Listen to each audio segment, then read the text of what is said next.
In the fourth episode of Game of Thrones' final season, a Starbucks coffee cup sat on the table next to the Mother of Dragons.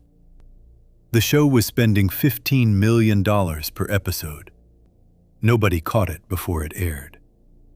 That cup became the image that said everything the audience was already feeling, that the most celebrated drama in television history had stopped paying attention to itself before it was even finished. Game of Thrones did not fail because the people making it stopped caring. It failed because the show grew so large, so fast, so commercially essential to everyone around it, that finishing it well became nearly impossible. The success became the problem. The love of 200 million people became the pressure that crushed the ending they deserved. Today we are going to trace exactly how that happened, through the budget numbers, the behind-the-scenes decisions, the people who were shut out, and the ones who were already thinking about what came next. Welcome to Between the Episodes. Let's get into it. Section 1. The show that changed television forever. Before Game of Thrones existed, fantasy on television was not taken seriously. That is not an argument. It is a pattern you can trace across decades of television history without much effort. The genre had a ceiling, and everybody in the industry knew where that ceiling was. Low budgets, cheap costumes, stories aimed at people who had already decided they loved this sort of thing and were not going to be too demanding about the quality. Fantasy television had never produced a show that made a general audience, people with no prior interest in dragons or medieval politics, sit down and stay sitting. It had never made a critic call it the best drama on television. It had never made the news for reasons that had nothing to do with the show itself. It had never become, in any meaningful sense, a conversation that the entire culture was having at the same time. The genre had tried. There had been attempts across the decades to bring large-scale fantasy to a mainstream television audience, with serious intent and real resources behind them. Those attempts had produced some entertaining and occasionally well-regarded work. But none of them had broken through the ceiling. None of them had made the general audience, the people who watched The Sopranos and The Wire and ER, and did not think of themselves as fantasy fans, feel that this was something they needed to be watching.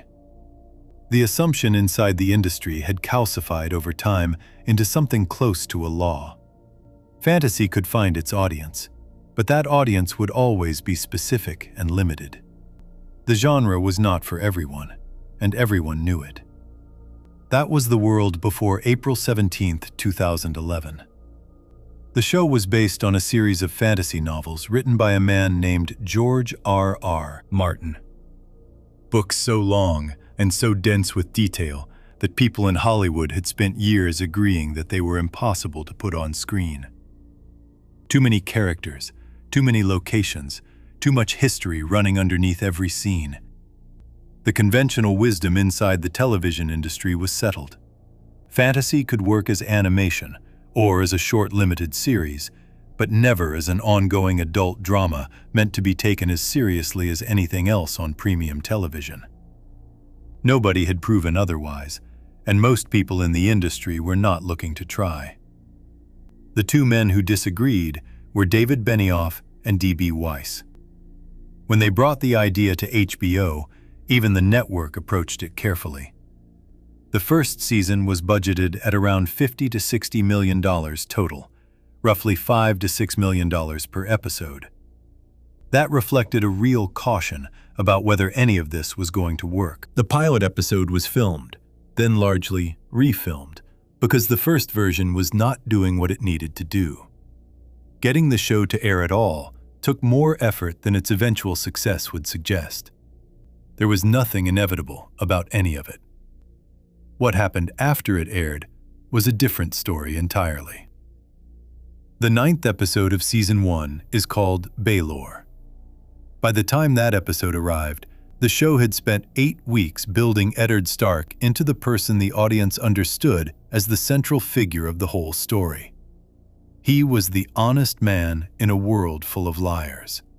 He was trying to do the right thing in a system built to punish people who tried to do the right thing. He was played by Sean Bean, who was one of the most recognizable names in the cast. Every piece of television grammar that audiences had absorbed over their entire lives watching stories told by the screen was pointing in the same direction. This man would survive. He would be tested. He would suffer. But the story would not end him, because stories need their center to hold. Game of Thrones had Eddard Stark publicly executed at the end of that episode. Not off-screen. Not in a twist that revealed him alive somewhere else later. He was beheaded in front of his daughters, and the show continued. The reaction from people watching was unlike almost anything television had produced before it. People who had been watching casually suddenly understood they were watching something that did not follow the rules they were used to. People who had assumed they knew the shape of this story realized, in about 45 seconds, that they had no idea what this show was willing to do. That realization spread faster than any marketing campaign could have managed.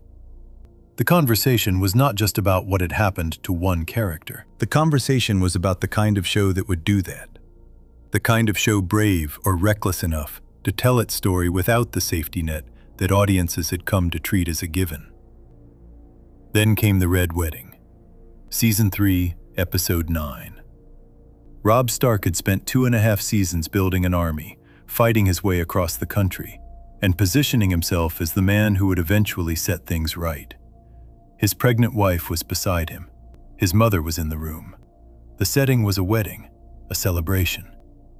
And then the show killed all three of them, along with most of the people who had come with them, in a scene that did not cut away or soften a single moment of what was happening. The audience reaction became its own cultural event. Videos appeared online of people filming themselves watching the episode, because the reaction itself was worth documenting. People were physically distressed. They were yelling at their screens, turning the television off halfway through, and immediately calling people they knew who watched the show because they needed to talk to someone right that second. This was the period when Game of Thrones stopped being a show that people watched and became an experience that people had. The numbers track this transformation directly. Season 1 averaged around 2.5 million viewers per episode on its first airing. Respectable for HBO, but not extraordinary. By Season 3, that figure had grown substantially. By Season 5, the show was pulling more than 8 million viewers to its premiere. Season 7 regularly topped 10 million viewers per episode in first airing alone. And those figures do not include the many more millions watching on streaming, through delayed recordings, or through international broadcasts. When Season 8 premiered in April 2019, it drew 17.4 million viewers across all HBO platforms in a single night. The series finale, 5 weeks later, brought in 19.3 million. That was HBO, a premium subscription channel that viewers had to pay extra to access. Getting to Game of Thrones required either a cable package that included HBO or a separate digital subscription, or finding someone whose password you could borrow. Despite that barrier, the show became the most pirated television series in history.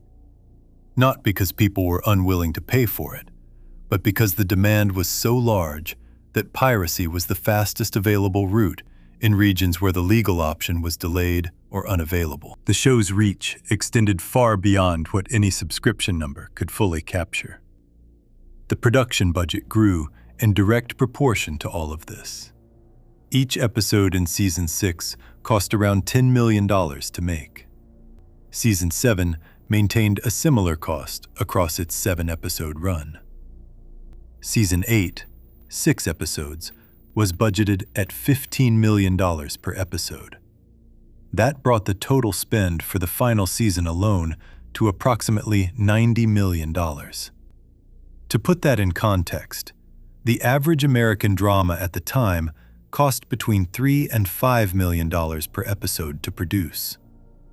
Game of Thrones was spending 3 to 5 times that on every single hour of content it made. By the final seasons, each of the 5 lead actors was earning over $1 million per episode. The 2 youngest cast members, Sophie Turner and Maisie Williams, who had both joined the show as teenagers, were earning around $175,000 per episode in the later years. The show's impact on HBO as a business was measurable and significant in ways that went beyond the ratings figures alone. HBO's subscriber numbers moved in direct response to the show's schedule. When a new season began, subscriptions increased. When a season ended, they fell. The show had become, in a concrete and documented way, the primary argument for why a viewer should maintain their subscription to the channel. No other single piece of content in the network's history had generated that kind of dependence. HBO had built its identity over decades on the quality of its programming, on the idea that the subscription was worth paying because the content was consistently exceptional. Game of Thrones compressed all of that general brand value into a single specific reason to stay subscribed. And that concentration of value was both an enormous commercial asset and a structural vulnerability the network would only fully understand once the show was gone. The cultural footprint went well beyond subscriber numbers and paychecks. Politicians referenced the show in speeches. Academics wrote papers about its themes and structures. When Season 7 aired an episode involving a dragon attacking a military convoy, the social media response was louder and faster than most major sporting events. Merchandise revenue tied to the show was estimated at over $2 billion. HBO's overall subscriber numbers visibly climbed during the months each season aired, and visibly dropped when seasons ended. The show had become, in a real and measurable way, a reason that people maintained a subscription to the channel it lived on. The show also changed the way the rest of the industry thought about what it was competing against. Before Game of Thrones, a prestige cable drama and a major Hollywood blockbuster film occupied separate spaces in the cultural conversation. They were evaluated differently, discussed differently, and consumed in fundamentally different ways. Game of Thrones collapsed that distinction. The show's battle sequences, particularly as the later seasons arrived with larger budgets, were being discussed and evaluated using the same language that audiences used for major theatrical releases. The Battle of the Bastards in Season 6 and the Battle of Winterfell in Season 8 were not compared to other television battle scenes. They were compared to films. The show had grown into a space that television had not previously occupied, and the industry had to rethink its categories as a result. The Emmy record tells the same story from a different angle. Across its 8-season run, Game of Thrones accumulated 59 Emmy wins from 159 nominations, the most Emmy wins ever recorded by a drama series in the awards history. At the 71st Emmy ceremony in 2019, Season 8 alone received 32 nominations, the most ever given to a single television season in the awards history. The show had grown so large that even the awards system was reshaping its records around it. All of that matters because it explains the conditions inside which the ending of this story was made. The show that Benioff and Weiss were finishing in 2018 and 2019 had almost nothing in common with the show they had started in 2010 and 2011. The decisions they were making were not being made around a writer's room table with a modest budget and a small audience waiting to see what happened next. They were being made inside a machine of enormous commercial weight, a machine with international distribution contracts, merchandise agreements, promotional obligations, talent deals, and a global audience of hundreds of millions of people who had been waiting years for a resolution. The show had become too important to too many people, and too much money was attached to it. for the ending to simply be a story told as well as possible. Before we move on, if you're enjoying this analysis, please consider subscribing. It helps the channel tremendously. That pressure had consequences, and the first sign that something had gone seriously wrong appeared not in the scripts or on the screen, but in a conversation that the man who created this entire world was no longer being invited to have. Section 2. The man who built the world was shown the door. George R.R. Martin spent over 2 decades building the world that Game of Thrones lived inside. The geography of Westeros, the history of every house and every war that shaped it, the psychology of characters he had been writing since the early 1990s, the political logic that made the whole thing feel real even when dragons were involved. None of that existed before Martin sat down and built it from nothing, book by book, decade by decade. By the time HBO came calling, he had published 4 enormous novels and was deep into a 5th. The world he had created was not just a story. It was a fully functioning alternative reality, with its own laws, its own bloodlines, its own centuries of cause and effect. Benioff and Weiss did not create that world. They were handed the keys to it. In the beginning, the arrangement worked exactly as it was supposed to. Martin was heavily involved during the show's first 4 seasons. He read scripts before filming began and gave notes. He was consulted on casting decisions, which meant the people who ended up playing these characters were, at least in part, chosen with his input. He visited sets. He understood in the most granular possible way what the show was trying to do with his material, because he was part of the conversation about every major decision. And beyond the consulting role, he wrote 1 episode himself per season for the first 4 years. Season 1 gave him The Pointy End, the episode dealing with the fallout from Ned Stark's arrest. Season 2 gave him Blackwater, the large-scale naval battle that required an additional $2 million added to its budget to film properly. Season 3 gave him The Bear and the Maiden Fair. Season 4 gave him The Lion and the Rose, the episode in which King Joffrey is poisoned at his own wedding, which was widely considered one of the strongest episodes of that entire season, and drew praise specifically for the quality of its writing. The value of Martin's episode contributions during those first 4 seasons was not simply about the quality of any individual script. It was about what his presence in the writing process meant for the overall accuracy of the show's internal logic. Martin knew, in a way that nobody else working on the production could fully replicate, why characters behaved the way they did, what motivated them at the deepest level, what they were afraid of, what they wanted that they would never say directly, and what consequences their choices were going to produce 3 seasons down the line. When he was in the room, or at least in communication about what was being written, that knowledge was available to the production. The show could draw on it. The writing could be checked against it. The result was a version of these characters on screen that felt genuinely consistent with who Martin had always known them to be. That level of involvement ended after Season 4. The reason, on the surface, was simple enough. Martin stopped writing episode scripts because he needed to focus on finishing The Winds of Winter, the 6th book in his series. He said this publicly and confirmed it on his blog.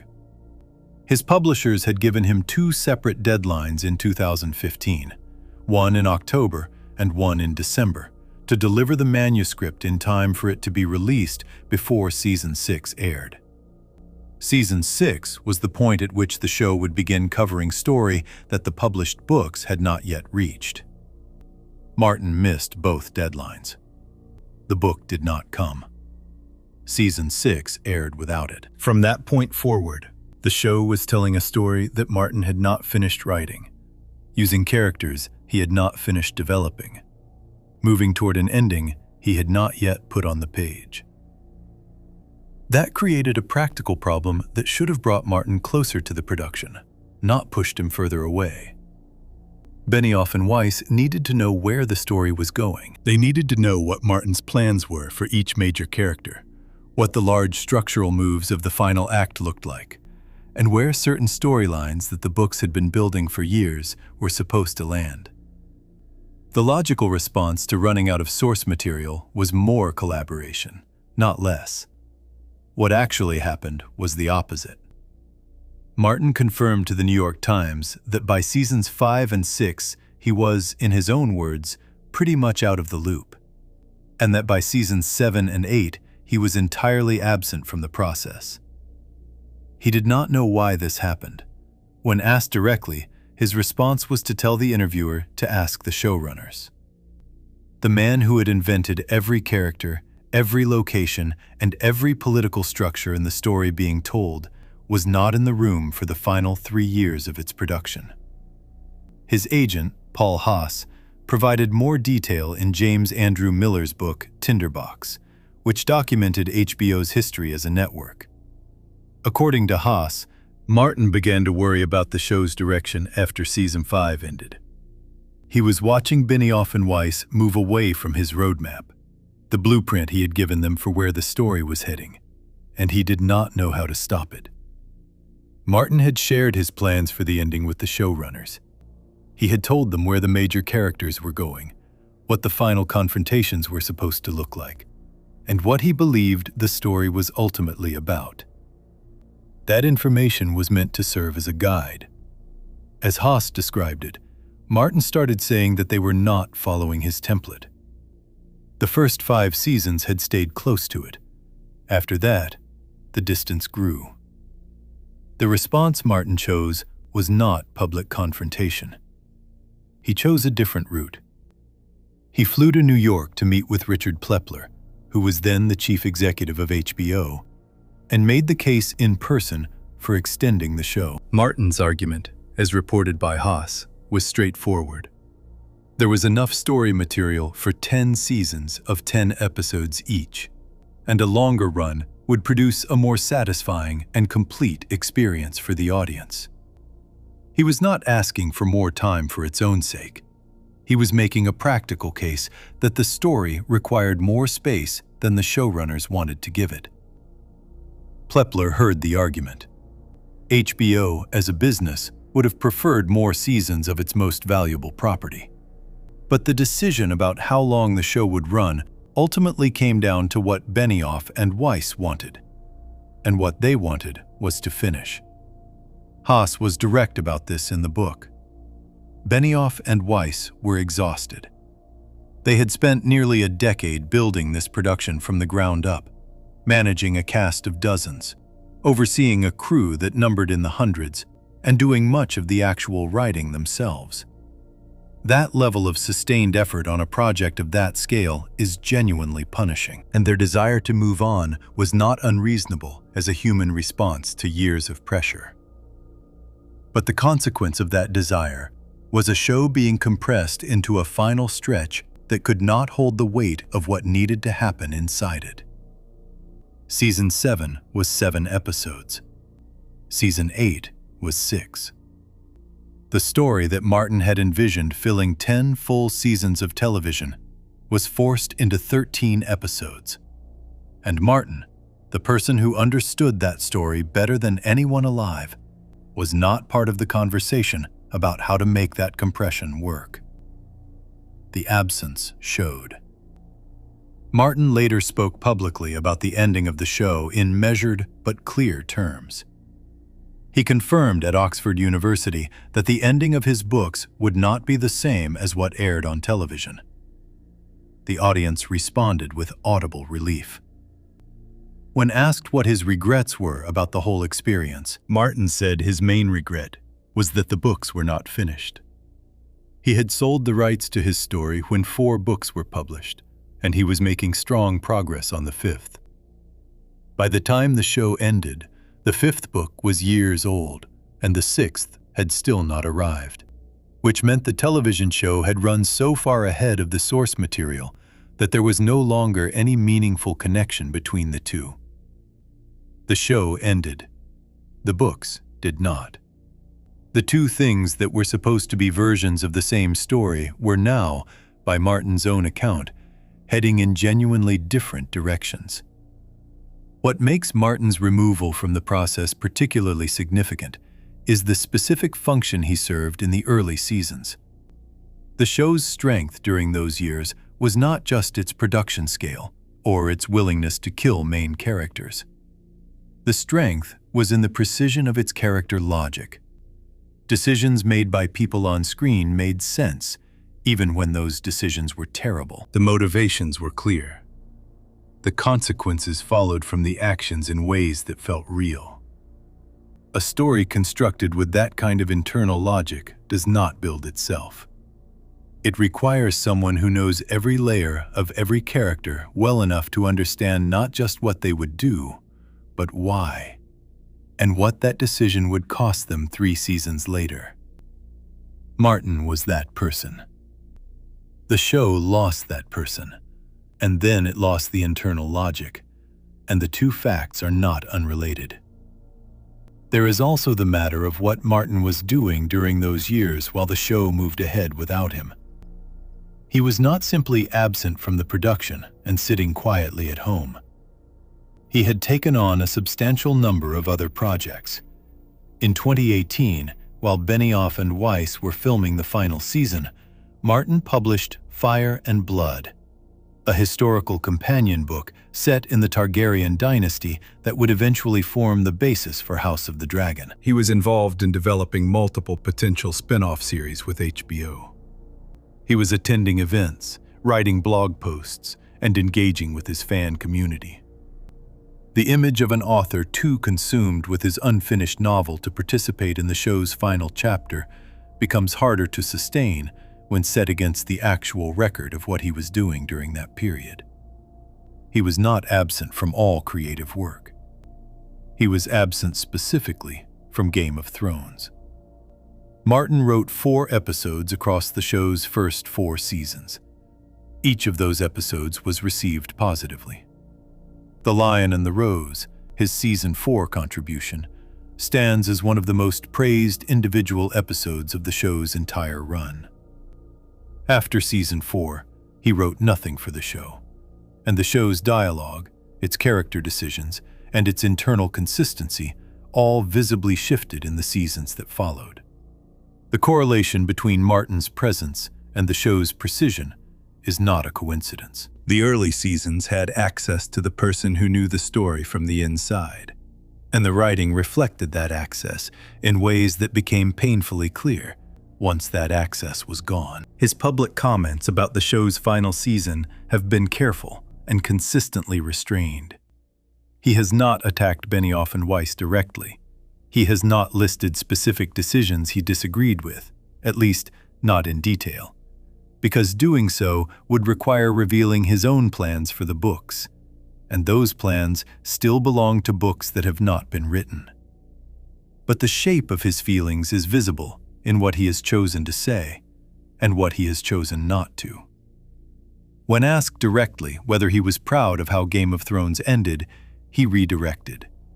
When asked what he would do differently, he said he could not answer without spoiling his own ending. When the Oxford audience applauded his statement that the books would end differently, he did not correct them or soften the implication. The man who built the world that made this show possible watched its final chapter from a distance. And neither he nor anyone else has ever fully explained why that was allowed to happen. The removal of Martin from the production is not simply a behind-the-scenes detail. It is the foundational fact from which most of what followed becomes easier to understand. Every major complaint about the final seasons, characters behaving in ways that do not match who they have been, storylines that do not resolve in ways that feel earned, an ending that does not land with the weight the build-up promised, connects back to the same point.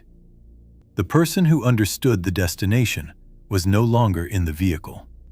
The people driving it were talented, experienced, and genuinely committed to finishing what they had started. But they were navigating without the map that had made the first 5 years of the journey so precise. Before we move on, If you're enjoying this analysis, please consider subscribing. It helps the channel tremendously. What happened next was a decision that took all of those problems and made them permanent. Because the window for fixing any of this closed at a specific moment. The moment when Benioff and Weiss decided exactly how much time this ending was going to get, and made that decision final. Section 3. 13 episodes to end the world. The announcement arrived quietly, the way decisions that change everything often do. In July 2016, while Season 6 of Game of Thrones was still airing and still being celebrated as some of the best television the show had ever produced, HBO confirmed what had been rumored for months. The series would end after 2 more seasons. Season 7 would consist of 7 episodes. Season 8 would consist of 6. That was it.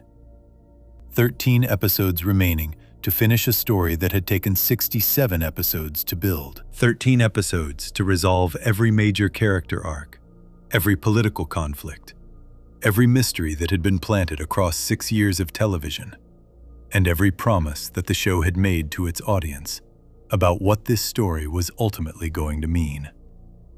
The audience reaction at the time was uneasy, but not yet alarmed. The show had earned enormous trust by that point. The 6th season had just delivered 2 of the most celebrated episodes in the entire series, Battle of the Bastards and The Winds of Winter, back to back in its final 2 weeks. Jon Snow had returned from the dead. Daenerys had finally set sail for Westeros with her dragons, her armies, and the full weight of years of buildup behind her. The ending felt close, and the people making the show had not yet given any reason to doubt that they knew how to handle what was coming. But the mathematics were always going to be a problem. Consider what 13 episodes were being asked to carry. The war against the Night King and his army of the dead, a threat introduced in the very first scene of the very first episode and developed across 7 full seasons, needed a complete and satisfying resolution. Daenerys Targaryen's journey from a frightened girl sold into marriage to the most powerful figure in the known world needed an ending worthy of that arc. Jon Snow's true identity as the son of Rhaegar Targaryen and Lyanna Stark, revealed at the end of Season 6 and confirmed in Season 7, needed to mean something, needed to change the shape of events in ways the audience could feel. Cersei Lannister, who had spent 8 seasons becoming one of the most carefully constructed villains in television history, needed an ending proportional to everything the show had built around her. Jaime Lannister had spent 4 full seasons on a redemption arc that was among the most detailed character journeys the show had ever committed to. Tyrion's strategic mind, which had defined him as a character from his very first scene, needed room to function. Arya's years of training in Braavos needed a purpose. Sansa's transformation from naive girl to hardened political operator needed a destination. Bran's transformation into the three-eyed raven, a process that had consumed his entire story from Season 1 onward, needed an explanation of what that transformation was ultimately for. All of that inside 13 episodes, 3 of which were just 7 episodes in Season 7 doing the work of setup. Season 7 itself showed the first serious signs of the compression problem. The season moved at a pace the show had never used before.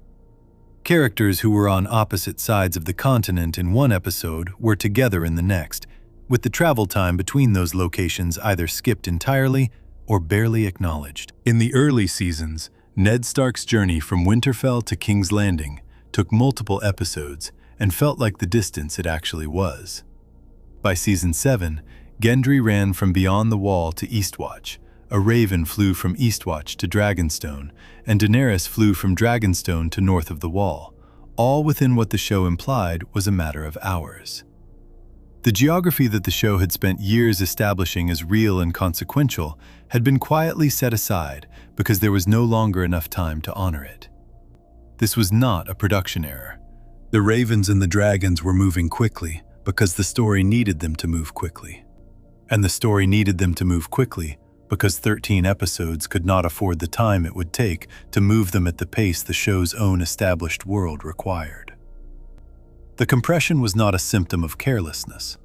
It was a structural necessity created by a decision made before a single frame of those final seasons was shot. The story had been given a container too small to hold it, and every creative decision made inside that container was shaped by that original constraint. George R.R. Martin's position on the episode count was documented clearly by his agent, Paul Haas. Martin believed the story required 10 seasons of 10 episodes, 100 episodes total, to be told properly. The show ended at 73. That is 27 fewer episodes than Martin considered the minimum the story needed, written by the person who invented the story and knew every corner of it. Those 27 missing episodes are not an abstract loss. They represent specific things that did not get to happen on screen. Character moments that did not get time to breathe. Storylines that were dropped rather than resolved, because there was no episode left to resolve them in. Revelations that were introduced and then abandoned because the show was already moving toward the next thing before the audience had absorbed the last one. The decision to limit the show to 2 shortened final seasons came, by every account, from Benioff and Weiss themselves. HBO wanted more. Martin wanted more. The audience, had anyone asked them, would have wanted more. The network had both the financial resources and the commercial incentive to continue producing the show for as long as the showrunners were willing to make it. The limiting factor was not budget, not scheduling, not availability of cast. It was the willingness of the 2 men running the show to keep going. Haas described them as exhausted, which is understandable given the scale of what they had been managing for nearly a decade. But the consequence of their exhaustion was a story that ended before it had finished telling itself. The 6 episodes of Season 8 illustrate this problem in concrete terms. The first 2 episodes of the season were largely set at Winterfell, dealing with the reunion of surviving characters and the preparation for the battle against the dead. Those 2 episodes functioned well enough. The show had always been good at the quieter moments between conflicts, the conversations that reminded the audience who these people were to each other. Then, Episode 3, The Long Night, delivered the Battle of Winterfell. 72 minutes of continuous combat that required 11 weeks of night shoots in temperatures regularly dropping into the low 30s, involving 750 crew members working every night and costing a significant portion of the season's $90 million total budget. The episode was extraordinary from a production standpoint. The technical achievement of filming a battle sequence of that scale was genuine and undeniable. And then the Night King was dead. Arya Stark killed him with a move she had practiced during her training in Braavos. The threat that had been introduced in the first scene of the first episode, that had been built across 7 full seasons as the true existential danger to every living person in Westeros, was gone by the midpoint of the final season. 3 episodes remained. Those 3 episodes then had to pivot entirely to the conflict between Daenerys and Cersei, a conflict that had been somewhat sidelined by the urgency of the dead army, and bring the entire story to a close. The pacing inside those 3 episodes was unlike anything the show had produced before. Events that would have taken full seasons to develop in the earlier years were compressed into single scenes. Decisions that should have taken episodes to earn were made in minutes of screen time. Daenerys Targaryen's descent into violence during her attack on King's Landing in Episode 5 is the most discussed example of this compression problem. And it is worth treating carefully because the facts around it are specific. The show had seeded darkness in Daenerys throughout its run. Her decision to burn the Tarlys alive in Season 7 when they refused to surrender was filmed and presented in a way that clearly asked the audience to feel troubled by it. Her increasing isolation, the deaths of Jorah, Missandei, and one of her dragons, was documented across the final season's episodes. The emotional conditions that could produce a violent breakdown were present in the story. The problem identified by critics, and by the audience in enormous numbers, was not that the breakdown happened, but that 6 episodes was not enough time to move a character from the person Daenerys had been for 7 seasons to the person she became in the last 40 minutes of episode 5. The journey required more road than the season had left to offer it. Emilia Clarke, who played Daenerys for the entire run of the show, described reading the scripts for the final season in interviews as challenging in ways she had not anticipated. Natalie Emmanuel, who played Missandei, said she felt her character's death, executed in chains, which felt especially painful given that Missandei had spent her whole life as a slave, deserved more weight and more time than the season was able to give it. These were the people living inside these characters, and they felt the compression too. The irony, sitting at the center of all of this, is that the final season of Game of Thrones was, in purely technical terms, among the most expensive and most ambitious television ever produced up to that point. $15 million per episode. A battle sequence requiring 11 weeks of continuous night shoots. Dragons rendered with a level of detail that had not previously existed in the medium. The production threw everything available at those 6 episodes, and the people who made them worked at a level of physical and technical difficulty that is genuinely hard to overstate. The crew's exhaustion during the filming of the Battle of Winterfell was documented in detail in the behind-the-scenes film The Last Watch, which aired the week after the finale. Nobody on that production was coasting. Nobody was indifferent. The effort was maximum. The effort was maximum inside a container that had already been made too small to hold what needed to go inside it. No amount of money spent per episode and no number of nights filming in freezing rain changes the fundamental arithmetic of a story being given less time than it requires. The decision about how many episodes remained was made before any of the writing began, before any of the filming began, and before any of the money was spent. By the time the cameras were rolling on Season 8, the outcome of that original decision was already locked in place. Before we move on, if you're enjoying this analysis, please consider subscribing. It helps the channel tremendously. Martin had wanted 100 episodes. The show ended at 73. Between those two numbers lives most of the explanation for what went wrong. But the story of how Game of Thrones reached that compressed, rushed, and ultimately broken ending involves one more layer that the episode count alone cannot explain. Because while the show was being shrunk down to fit inside 13 final episodes, the 2 men responsible for those episodes were already thinking about what came next. Section 4. Their eyes were already elsewhere. In February 2018, with the final season of Game of Thrones still a full year away from filming its last scene, Lucasfilm made a public announcement. David Benioff and D.B. Weiss had been selected to write and produce a brand new trilogy of Star Wars films. The announcement was treated as one of the biggest pieces of entertainment news that year. Star Wars was, and remains, the most commercially successful film franchise in history.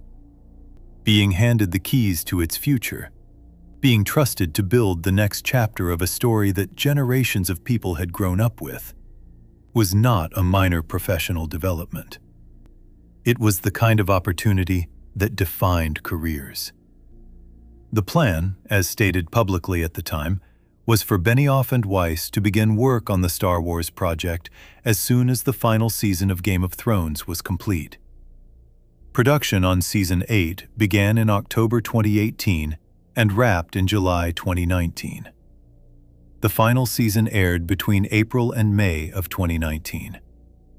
That means the period during which Benioff and Weiss were writing, producing, and delivering the last 6 episodes of Game of Thrones, the most consequential and scrutinized episodes of their careers, was also the period during which they were publicly attached to one of the largest creative commitments in the history of Hollywood. That is worth sitting with for a moment. The Star Wars announcement was not the only thing happening in their professional lives during this period. In July 2017, while Season 7 of Game of Thrones was airing, Benioff and Weiss announced a second major project. This one was for HBO, the network they were still actively working for. The project was called Confederate. It was described as an alternate history drama set in a version of America where the southern states had successfully broken away from the rest of the country during the Civil War, and where slavery had continued to exist as a modern institution. The announcement was made in a press release, casually, during a week when Game of Thrones was the most-watched show on television. The reaction was immediate and severe. The hashtag #NoConfederate began trending on Twitter within hours of the announcement. By the time a Game of Thrones episode aired that same evening, the hashtag had reached #1 in the United States and #2 worldwide.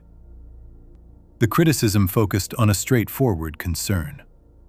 2 white men were proposing to build a prestige drama around the continuation of slavery. And that premise, regardless of their stated intentions, was not something that should be developed and pitched as a casual side project during one of the biggest television runs in history. Author Roxane Gay described the concept publicly as slavery fan fiction. The backlash did not quiet down. It sat in the cultural record as a permanent marker of the announcement that had produced it. HBO attempted to manage the situation by highlighting the involvement of Nichelle Tramble-Spellman and Malcolm Spellman, a married couple who were both Black and who were attached as executive producers and writers on the project. The Spellmans acknowledged in interviews that they had initially hesitated before agreeing to be involved.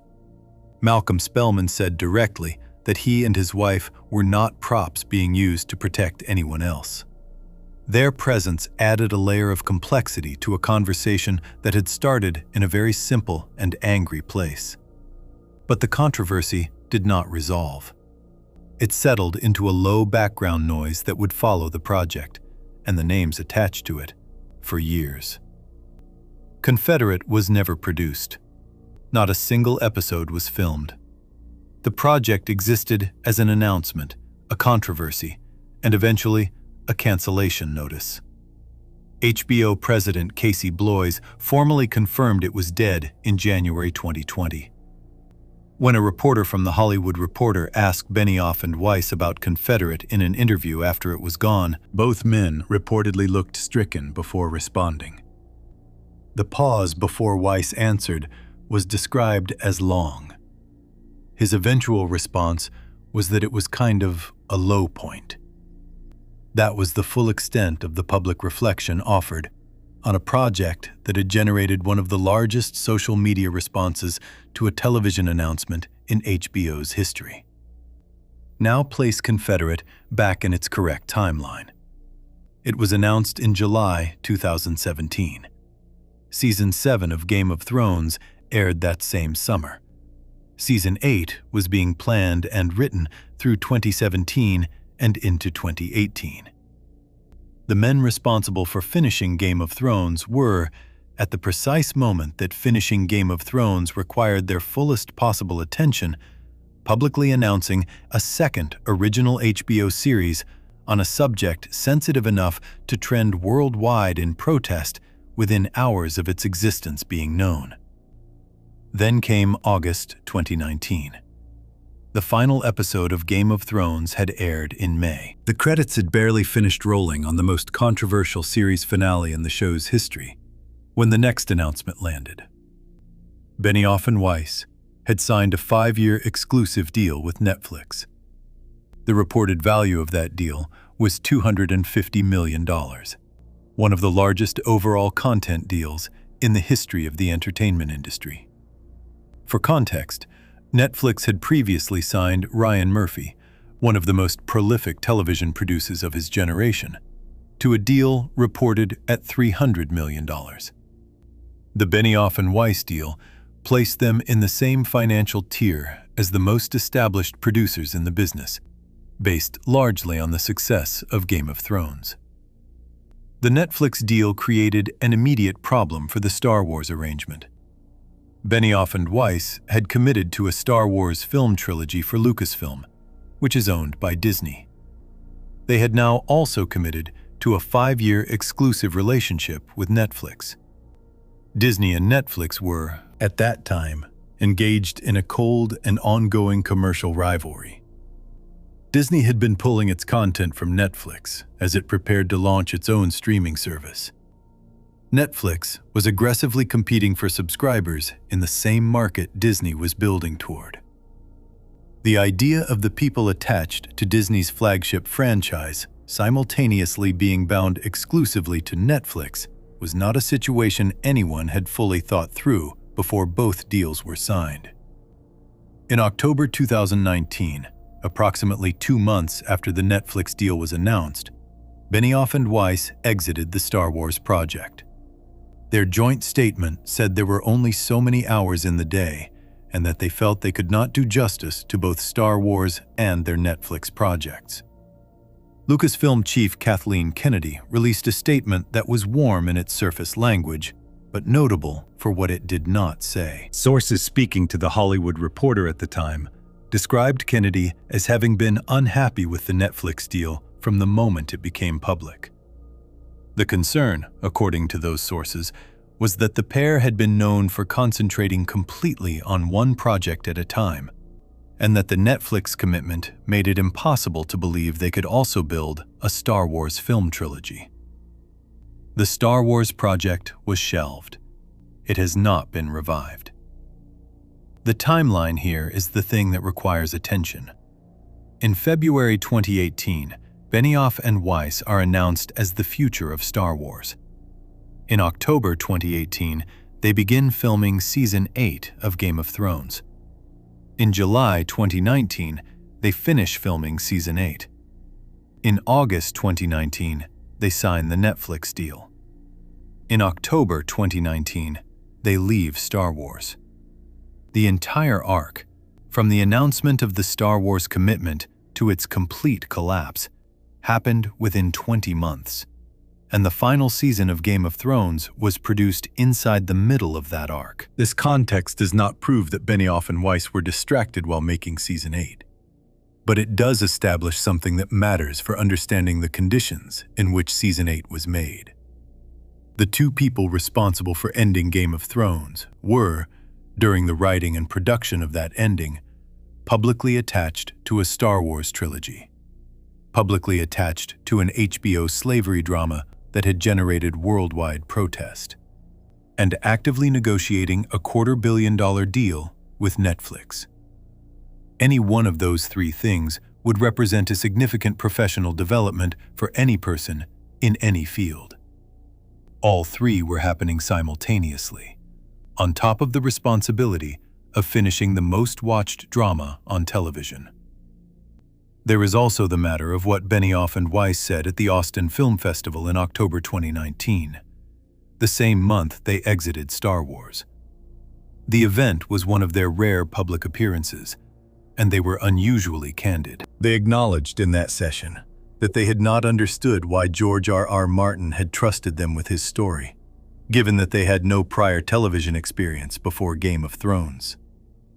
They described writing most of the show's episodes themselves, particularly in the later seasons, partly because they had not known enough early on to build the kind of writing team that could have shared that load more effectively. When HBO had suggested bringing in additional experienced writers, their solution had been to ask their assistant, Brian Cogman, to write 4 episodes. Cogman was talented and deeply familiar with the material, but he was their assistant, not an established television writer brought in specifically to strengthen the room. The picture that emerges from these admissions is of 2 men who had been largely isolated from outside creative input and outside critical perspective throughout the show's run. They had written most of it themselves. They had not built the kind of collaborative structure around them that most showrunners of comparably complex series rely on. They had resisted feedback from outside their own circle. And as the show grew into the largest television event in the world, that isolation had not diminished. The combination of commercial success and critical praise had, if anything, insulated them further from the kind of productive friction that tends to make creative work sharper. The show's success had made them untouchable, in the specific sense that made them harder to reach. Nobody questions the creative decisions of the people running the most watched drama on Earth, while it is still winning Emmys and breaking viewership records. The feedback loops that might have caught problems earlier, writers who pushed back, a showrunner who challenged their instincts, a creative partnership with Martin that kept the story honest, were either absent or had been removed by the time the final seasons were being made. At the Austin Film Festival, a Twitter user documented their comments in real time, and those documented quotes spread quickly through the same online communities that had been debating the final season's failures for months. The reaction to their admissions was not generous. The audience for that reaction had already watched the final 6 episodes. They had already formed their conclusions. The candor that might have generated sympathy in a different context landed instead as confirmation of things people had already begun to suspect. By the time the Netflix deal was signed and the Star Wars project had collapsed, the full shape of what had happened was becoming visible. 2 men who had never run a television show before Game of Thrones had been handed one of the most complex adaptations in the medium's history. They had made it work, brilliantly, for the years when Martin's books were available to guide them. When the books ran out, they continued alone, without Martin, without additional experienced writers, while simultaneously pursuing some of the largest professional opportunities their industry had to offer. The ending they produced reflected all of those conditions simultaneously. Before we move on, if you're enjoying this analysis, please consider subscribing. It helps the channel tremendously. What that ending actually looked like on screen, the specific decisions that turned a global phenomenon into a global argument, is where the story gets most specific and most painful for the people who had invested years of genuine feeling into this world. Section 5. The Night the Story Broke. Everything discussed up to this point, the removal of Martin, the compressed episode count, the outside projects pulling attention away from the work, would mean very little if the final season had somehow delivered on the promises the show had been making for 8 years. Production context explains conditions. It does not excuse outcomes. The audience watching Game of Thrones did not care about the negotiations that shaped the final season's episode count. They cared about the story. They cared about characters they had spent nearly a decade with. They cared about whether the ending was going to honor the investment of time and feeling they had made. And what they got, what actually aired between April and May of 2019, was a season that collapsed under the weight of everything it had been given too little space to carry. The problems were not evenly distributed across the 6 episodes. The first 2 episodes of Season 8 functioned reasonably well. They were quieter, more focused on characters reuniting and conversations happening, and the show had always been strongest in those registers. The tension building toward the battle against the dead felt appropriate. For 2 episodes, it was possible to believe the ending was going to hold. Then came Episode 3. The long night was the Battle of Winterfell, the confrontation between the living and the army of the dead that the show had been building toward since its opening scene in its opening episode. The Night King had appeared in Season 4. His threat had been the underground current running beneath every political conflict in the show's entire run. Jon Snow's entire arc from Season 5 onward had been shaped by his understanding that the dead were the real enemy, that the battles for the Iron Throne were secondary to the existential threat coming from beyond the wall. The show had spent 7 seasons and 67 episodes making the audience understand that when this confrontation finally happened, it would be the defining event of the story. The Night King was killed in episode 3 of 6. He was killed not by Jon Snow, the character whose entire journey had been built in direct opposition to him, but by Arya Stark, who leapt from an unseen position and drove a blade into him. The kill itself was filmed well. The moment was constructed with genuine craft. But the reaction from the audience was not the release of 7 seasons of accumulated tension. It was confusion, followed quickly by something closer to deflation. The Night King, who had never spoken a single word, who had never been given any motivation beyond destruction, who had been introduced as a figure of ancient and terrible mystery, was gone in the middle of the season that was supposed to be his moment. His army collapsed with him.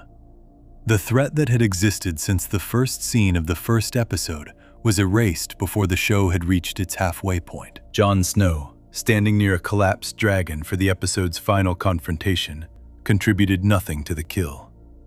He was chased off by an undead dragon, hid behind rubble, and watched.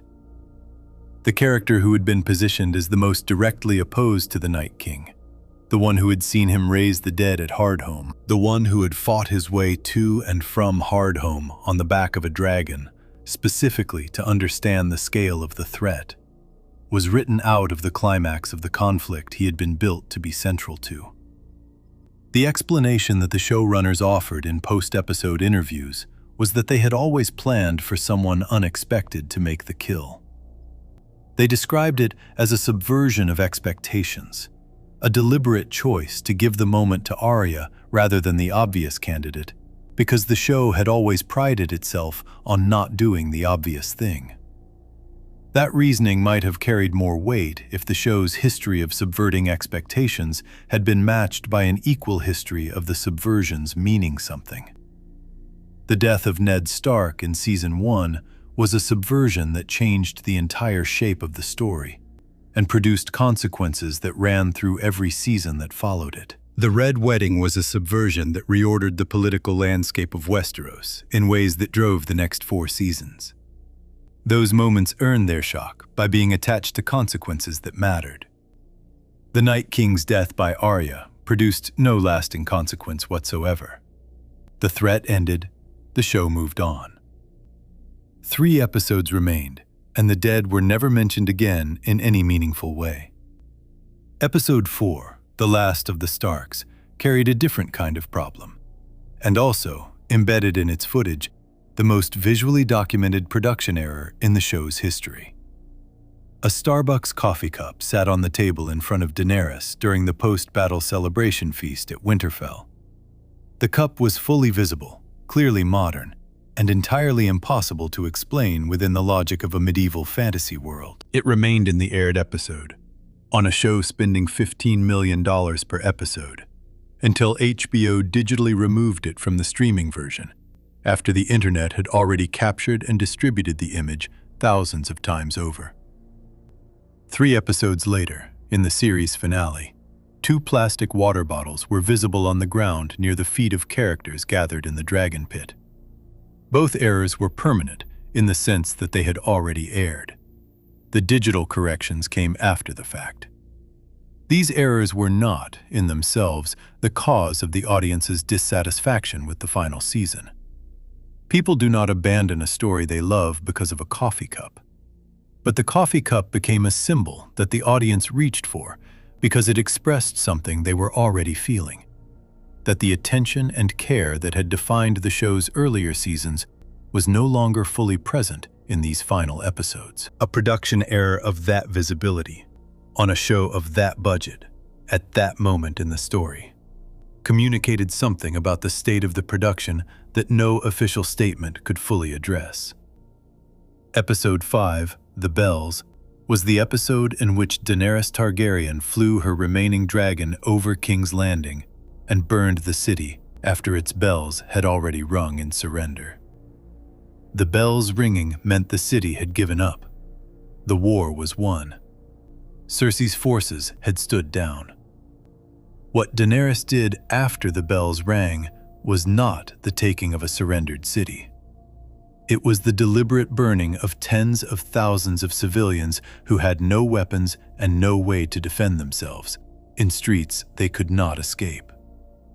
It was a massacre carried out by the character the show had spent 7 seasons presenting as a liberator, a woman whose defining purpose had been the freeing of enslaved people and the destruction of those who held power through cruelty and oppression. The critical response was the most negative the show had ever received for a single episode. Writing for The Hollywood Reporter, Maureen Ryan called The Bells Game of Thrones at its worst, and condemned what she described as decisions made with little or no foresight or thoughtfulness. The Entertainment Weekly critic described the season as having a mentality that had pushed aside the development and complexity of its female characters. These were not fringe reactions from disappointed fans.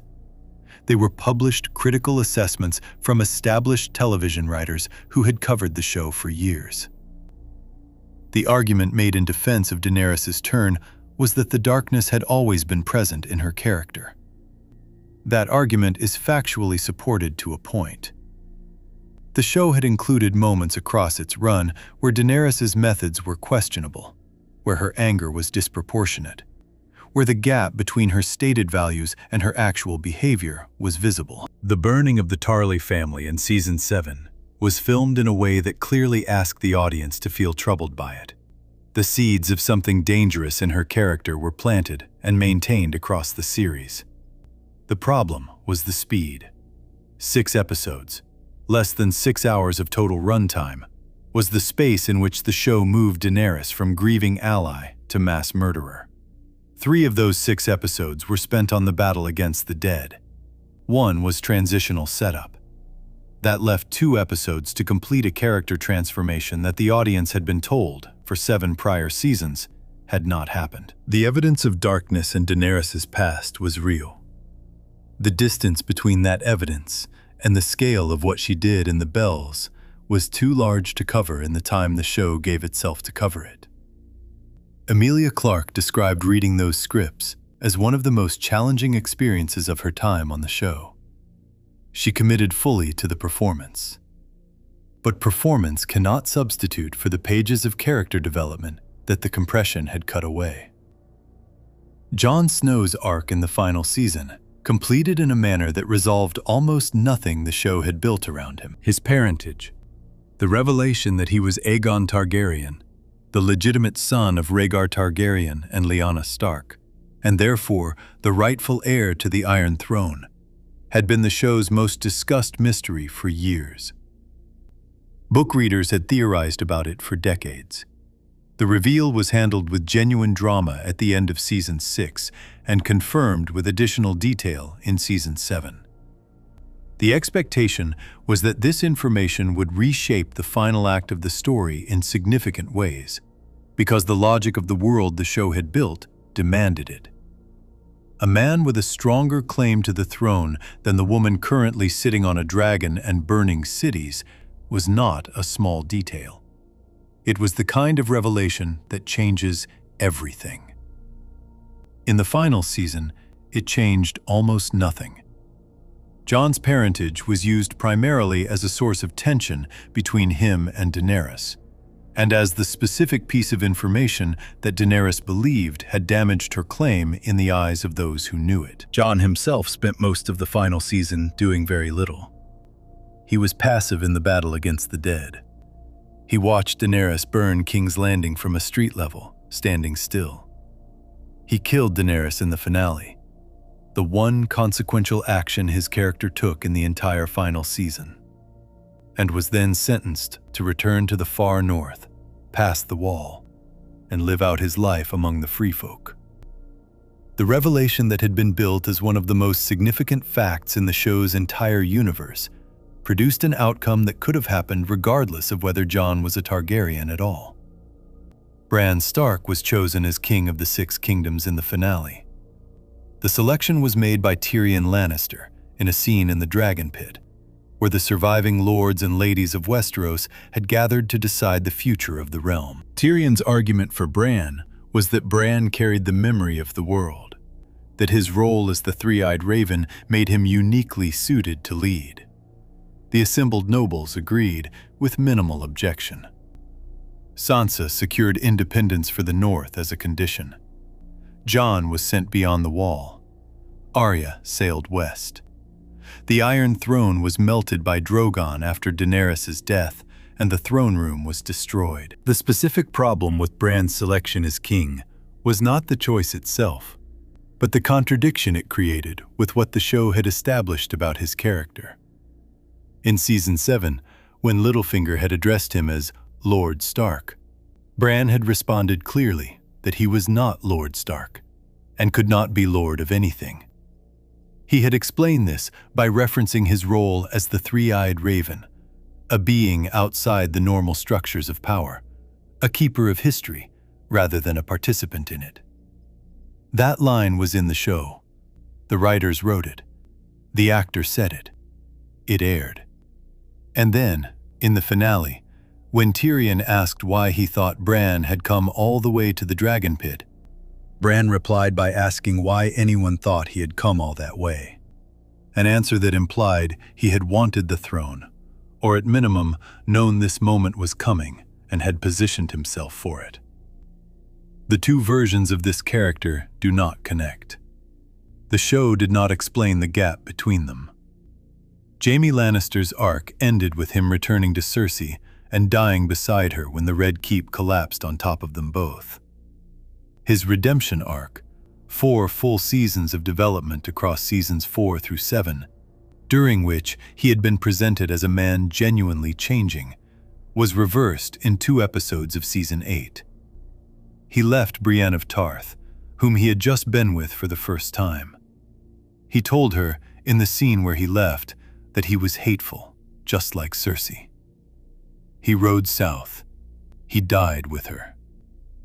The show offered no further explanation. The audience reaction to this specific ending was documented extensively across review sites, fan forums, and critical assessments. It was among the most consistently cited examples of the season's character problems. The final season of Game of Thrones was not a failure of effort or resources. The money was there. The technical skill was there. The cast delivered performances that were frequently extraordinary given what the scripts were asking them to do. What was not there was time. And time, in a story this large and this carefully constructed over this many years, is not a detail that money or effort can replace.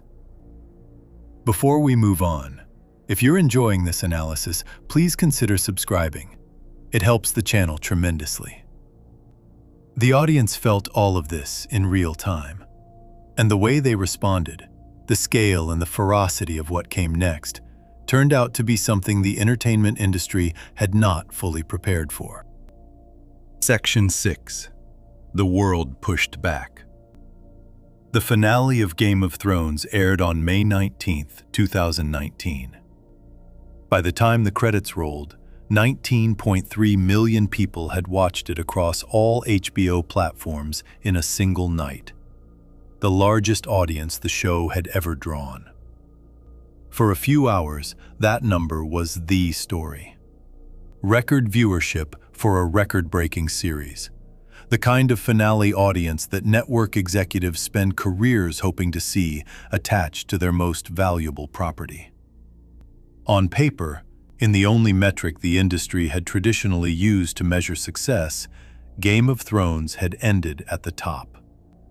The paper version of that story lasted approximately 1 news cycle. What followed was something the entertainment industry had not seen before, not at this scale, not with this speed, and not attached to a show that had been this universally celebrated for this long. The audience did not simply express disappointment and move on. The audience organized.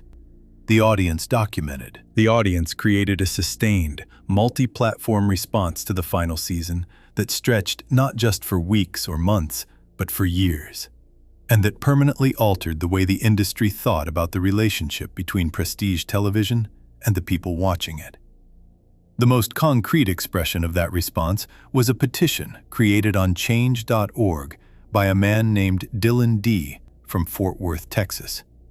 He created it after episode 4 of the final season aired, before the finale had even happened, because his frustration with the direction of the story had already reached a point where waiting for the ending felt pointless. The petition's title was Remake Game of Thrones Season 8 with Competent Writers. Its original goal was 1.5 million signatures. Dylan D. posted it on Reddit, where it was initially ignored. Then it was not ignored. Within 1 week of going viral, it had passed 500,000 signatures. By the time the finale aired, it had crossed 1 million. It has since accumulated over 1.85 million signatures, and, as of years after the show ended, was still receiving new signatures on a regular basis. Dylan D. wrote an update on the petition's page after it passed 1 million signatures, in which he was honest about what he expected to happen. He said he did not think people could reasonably expect HBO to remake the season, and that most people who signed understood that. He described the petition as being about frustration and disappointment at its core. Not a practical demand, but an expression of feeling that needed somewhere to go. That description is probably the most accurate reading of what the petition represented. It was not a plan. It was a measurement. It measured, in a form that could be counted and cited, exactly how many people had been let down badly enough by the ending of a show they loved, that signing a document about it felt like the right response. HBO President Casey Bloys addressed the petition publicly and directly. His response was that it showed a lot of enthusiasm and passion for the show, but that it was not something they had seriously considered. That was the institutional answer, and it was the only answer available to him. The final season of Game of Thrones had cost approximately $90 million to produce. The idea of remaking it was not a production conversation. It was a cultural signal, and Bloys was right to read it as such, rather than as a literal request. Kit Harington, who played Jon Snow for the entire run of the show, gave an interview to the New York Times in which he described his reaction to the petition. He said it genuinely angered him. His exact words, as documented in that interview, were, "How dare you?" He described the level of feeling behind the petition as a kind of idiocy that could only come about through social media. His reaction was understandable from the perspective of someone who had given years of his life to a project and then watched a public document accumulate nearly 2 million signatures, suggesting that the writers of that project were incompetent. He was also, by his own account, watching all of this from inside a rehabilitation facility, where he had checked himself in around the time the final season aired. The pressure surrounding the show's ending had been real and personal for the people who made it, not just for the people watching it. The petition was the most visible single document of the audience's response, but it was far from the only one. Rotten Tomatoes, the review aggregation site that collects scores from professional critics and audience members separately, provides a clean, numerical record of what happened to the show's reputation across its run. Seasons 1 through 7 of Game of Thrones all scored between 90% and 97% on the critics' side. Season 4, widely considered the peak of the show's run, scored 97% from critics and a matching 97% from audiences. These were not polite scores. They represented a near-total consensus across the professional critical community that the show was among the best television being produced anywhere in the world. Season 8 scored 55% from critics. The audience score on the same site came in at 30%. Those two numbers sit in the record permanently, and their significance becomes clearest when placed next to the numbers from every prior season. The gap between Season 7's score and Season 8's score, from 93% to 55% on the critics' side, represents one of the steepest single-season drops in the history of prestige television. The audience score of 30% placed Season 8 in a category that most shows with that number never recover from. Game of Thrones reached that number after 7 seasons of near-universal praise. The critical reviews that contributed to that 55% figure were not written by people who had been looking for reasons to be disappointed. The Hollywood Reporter's Maureen Ryan, who had covered the show throughout its run and had praised it extensively in prior seasons, called The Bells, the episode in which Daenerys burns King's Landing, Game of Thrones at its worst. She described the season's decisions as having been set up and executed with little or no foresight or thoughtfulness. Darren Franich of Entertainment Weekly wrote that the season had pushed aside the development and complexity of its female characters in favor of spectacle. Judy Berman of Time wrote that the series had failed to complete the answer to the questions about freedom, justice, and leadership that had given it its depth in the first place. These were not casual dismissals. They were detailed assessments from people who understood what the show had been and could therefore be specific about what it had stopped being. The IMDb user ratings told the same story from a different direction. Individual episode ratings on IMDb are submitted by the show's own audience, the people who watched every week and cared enough about the show to log in and rate what they had seen. In the final season, multiple episodes received ratings that placed them among the lowest scored episodes in the show's entire run. The finale, The Iron Throne, received a score that represented a dramatic fall from the ratings of finales from earlier seasons. These were not brigaded scores driven by organized campaigns. They were the accumulated ratings of millions of individual viewers expressing their experience of what they had watched. The Emmy Awards told a completely different story, and the gap between the Emmy story and every other story represents one of the most striking facts of the entire Game of Thrones ending. At the 71st Primetime Emmy Awards, held in September 2019, Season 8 of Game of Thrones received 32 nominations. That number, 32 nominations for a single season of television, was the most nominations ever given to a single season of any television show in the history of the Emmy Awards. The show won 12 of those 32 nominations.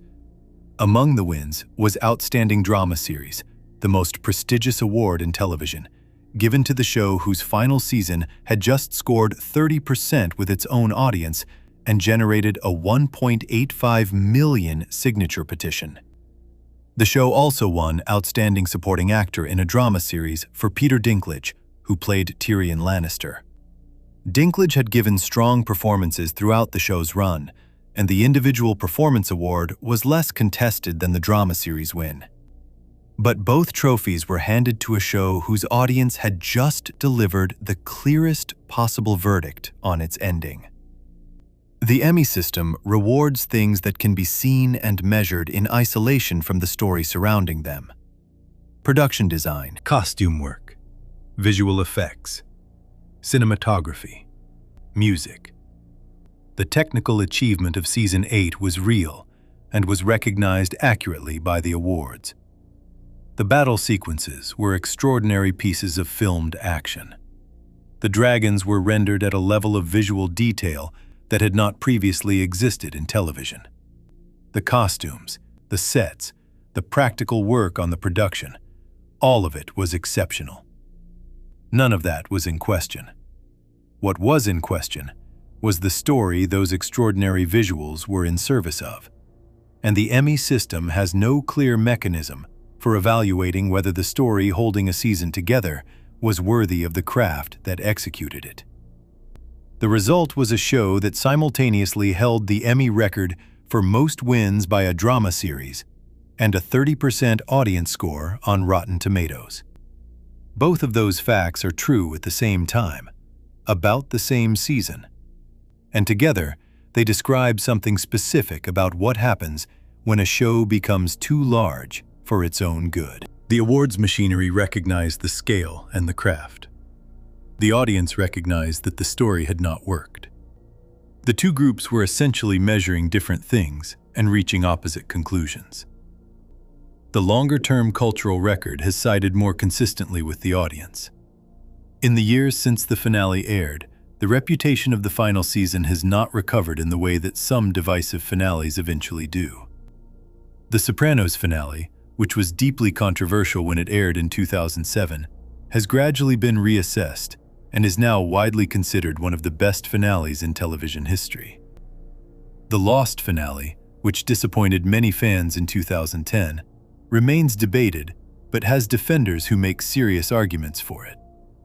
The Game of Thrones finale has not followed either of those paths.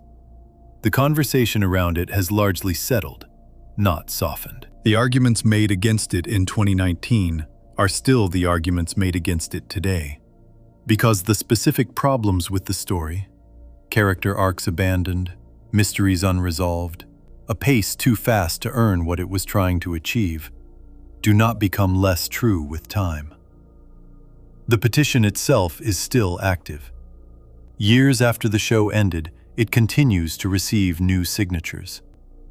The people signing it now are not signing it in the heat of the moment, in the days immediately after a disappointing finale. They are signing it after watching the show for the first time, or rewatching it, or simply encountering it in cultural conversation and feeling strongly enough about what they find there to add their name to a document that will change nothing practically, but continues to exist as a record. That ongoing activity is not nostalgia or anger. It is a consistent, years-long expression of genuine disappointment from an audience that had genuinely loved what they were watching before the ending arrived. The 1.85 million people who signed that petition are the number most often cited when the response to Season 8 is discussed, and for good reason. It is a concrete figure that carries its meaning plainly. But the number that sits behind it and makes it possible is the much larger number of people who watched this show for 8 years and cared enough about it to feel something strong when it did not end in a way that honored what it had built. That caring was not a problem the show created in Season 8. It was something the show had deliberately cultivated across every season before it. The investment of real feeling in characters and a world that felt real enough to matter. The same qualities that made Game of Thrones the most watched drama on Earth made its ending land with the force it did when the ending failed. Before we move on, if you're enjoying this analysis, please consider subscribing. It helps the channel tremendously. The audience's response closed one chapter of the story. But the story of what Game of Thrones' success cost the people directly involved, the cast, the crew, and the 2 men responsible for the ending, had its own separate accounting still to come. Section 7. What the show cost the people who made it. The conversation about Game of Thrones tends to focus on the story. What happened on screen? What should have happened differently? What the ending meant for the characters and the world they lived in. That conversation is legitimate, and the previous sections of this essay have been part of it. But there is a parallel story that runs alongside the narrative one, and it is about real people who gave years of their lives to this production and carried the weight of its success in ways that went far beyond what any job description could have prepared them for. The show's size did not only create pressure on the story, it created pressure on every human being inside the machine producing it. Emilia Clarke joined Game of Thrones as Daenerys Targaryen in 2010. She was largely unknown before the show. By the time Season 2 had aired, she was one of the most recognized faces on television. The attention was immediate, total, and permanent, in a way that fame attached to a show of that scale tends to be. The world she had lived in before the show, the relative anonymity of being a working actor whose career had not yet taken off, ended abruptly and did not return. What the public did not know during the years when she was playing the most powerful woman in the fictional world of Westeros was that she was doing so while managing a medical situation of genuine severity. In February 2011, shortly after filming on Season 1 wrapped, Clarke suffered a brain aneurysm. She described the experience in full detail in a piece she wrote for The New Yorker in 2019, published while Season 8 was airing. The aneurysm happened while she was working out at a gym. The pain was immediate and unlike anything she had experienced. She was taken to hospital, underwent emergency surgery, and was told by doctors that a significant portion of her brain had been affected. During her recovery, which she described as involving periods of being unable to remember her own name, she was aware that the show she had just filmed was about to air, and that if it succeeded, which it did immediately and massively, her face and her character would become known to millions of people while she was lying in a hospital bed trying to remember words. She returned to work. She filmed Season 2. Then, after Season 2 wrapped, she suffered a second brain aneurysm. This one required a more complex surgical procedure than the first. The recovery was longer and harder. She has described the period following the second aneurysm as the most frightening of her life, involving physical symptoms that made her question whether she would be able to continue working at all. She chose to keep both events private during the years they occurred. The audience watching Daenerys command armies and ride dragons had no idea that the woman performing those scenes had survived 2 brain aneurysms while doing so. Clarke has spoken about her decision to stay private during those years as coming partly from fear. Fear that if the information became known while the show was at its height, the professional consequences would be difficult to predict. She was a young woman in an industry that does not always respond generously to vulnerability, attached to a production of enormous commercial value that she was central to. The pressure to appear healthy, capable, and fully present was real. She maintained that appearance across 7 seasons while managing the aftermath of 2 life-threatening medical events. She has said in interviews that the experience changed her permanently, both in terms of her physical health and in terms of her understanding of what she was and was not willing to subject herself to going forward. Kit Harington's experience during and after the show's final season was documented differently, but with equal clarity. Harington, who played Jon Snow from the first episode to the last, checked himself into a rehabilitation facility around the time the final season was airing in 2019. He has spoken openly about this in interviews, describing the period as one in which he recognized that the pressure he had been living under, the combination of the show's enormous public profile, the scrutiny attached to his character's story, and the personal weight of having his professional identity so completely consumed by a single role for nearly a decade, had reached a point where he needed help. He has described the show as something he loved, and that also cost him significantly in terms of his own mental health and sense of self.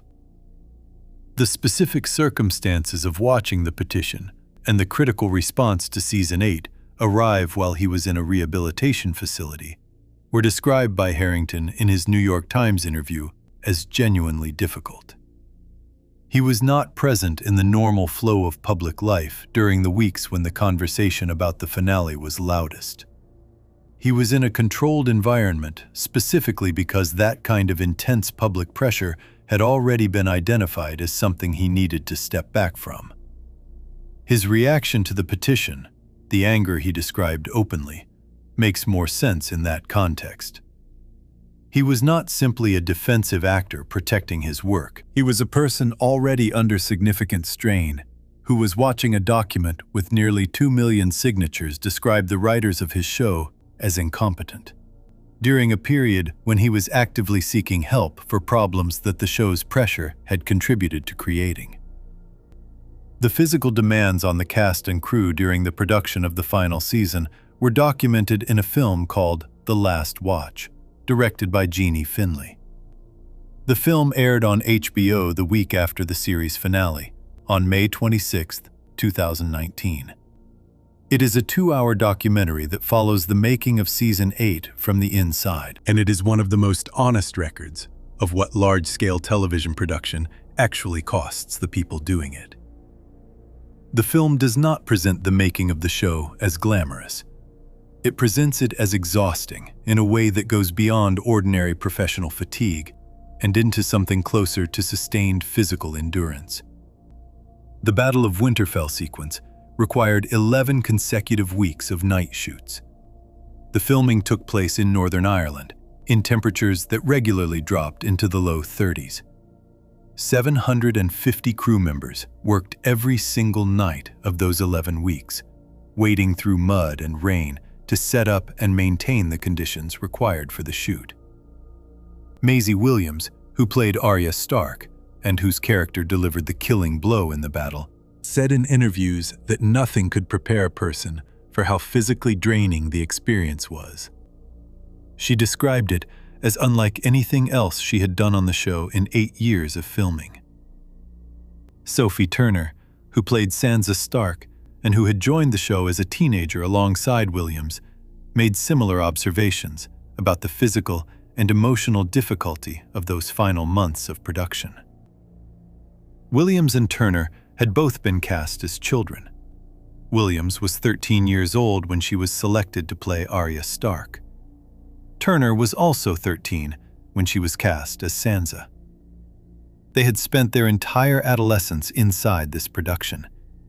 Their teenage years, the period during which most people are forming their understanding of who they are outside of structured environments, were spent on sets in Northern Ireland, Croatia, Iceland, and Spain, playing characters in a story watched by hundreds of millions of people. The particular psychological weight of growing up under that kind of scrutiny, having your face and your performance dissected publicly from the age of 13 onward, is not something either of them has described as uncomplicated. By the time the final season was being filmed, both women were in their early 20s. They had spent roughly half their lives inside Game of Thrones. The ending of the show was not just a professional transition for them. It was the conclusion of the only version of adult professional life they had ever known. Turner has spoken in interviews about the difficulty of the transition out of the show, the specific disorientation of a professional identity that had been built entirely around one project suddenly ending. Williams has made similar observations. Both have continued working since the show ended, but both have also been candid about the complexity of what the show's ending meant for them personally, beyond the public conversation about whether the story was satisfying. Natalie Emmanuel, who played Missandei, Daenerys' closest advisor and one of the show's few recurring characters of color, gave an interview after the final season aired that addressed both the personal and the broader dimension of her character's ending. Missandei was executed in episode 4 of season 8, killed by Cersei's forces while standing in chains on the walls of King's Landing. Emmanuel described reading that ending as deeply painful, not because her character died, which she had understood as a possibility throughout her time on the show, but because of the specific manner of the death. Missandei had been enslaved her entire life before Daenerys freed her. Dying in chains, Emmanuel said, was a cut that felt especially painful for the character, given everything she had come from. She added that she wished Missandei had been given more scenes in the final season, more moments with Daenerys, more space to demonstrate the intelligence and the depth that the character had shown in earlier years, before her death arrived. Emmanuel also observed, plainly and without apparent anger, that she and Jacob Anderson, who played Grey Worm, had been the show's only 2 Black Series regulars for its final several seasons. She said that both characters had represented a great deal to a great many people, precisely because there were so few others in the show who looked like them. The crew members who did not appear on screen carried their own version of the cost. The Last Watch documented the lives of people in production roles, drivers, set builders, costume workers, caterers, who had given years to the project and for whom the ending of the show meant the ending of a workplace community they had been part of for the better part of a decade. The film captured reactions from crew members watching the finale together. And those reactions were not simply professional relief at a completed job. They were expressions of genuine loss. These were people who had built something together over a long time and were now watching it end, in front of an audience of tens of millions of people who were primarily focused on whether the story had satisfied them. The gap between those two groups, the audience experiencing the show as a story and the people who made it experiencing it as years of their lives, was always present. But the scale of the show's success had made that gap unusually large. When a show reaches 19.3 million viewers for its finale, the distance between the people making it and the people watching it is almost impossible to bridge. The audience's disappointment was real. The cast and crew's exhaustion and sense of loss were also real. The petition with 1.85 million signatures was a real document expressing real feeling. And Harrington's anger at the petition was also real feeling, expressed by a person in a rehabilitation facility who had given a decade of his life to something and was watching it be publicly described as incompetent. None of those feelings canceled the others out. All of them were produced by the same source. A show that had grown so large, demanded so much, and meant so much to so many different people that its ending could not possibly exist in a space where everyone's experience of it was reconcilable. The show's success had made that kind of clean ending mathematically impossible before a single frame of Season 8 was ever filmed. Before we move on, if you're enjoying this analysis, please consider subscribing. It helps the channel tremendously. The human cost of making Game of Thrones was real and ongoing, but it existed alongside another cost, one that had nothing to do with the people directly involved in making the show, and everything to do with what the show's failure to stick its landing meant for the future of the world it had built. Because Game of Thrones did not just end. It left behind a universe that HBO had already committed to expanding. And the question of whether that universe could survive what had just happened to it was one the network was going to have to answer very quickly. Section 8. The universe that had to survive the ending. HBO had not waited for the audience's verdict on the finale before committing to the future of the Game of Thrones universe. The decisions about what would come next had been made before Season 8 aired, during the period when the show was still the most valuable property on the network, and its ending was assumed to be a conclusion worthy of everything that had come before it.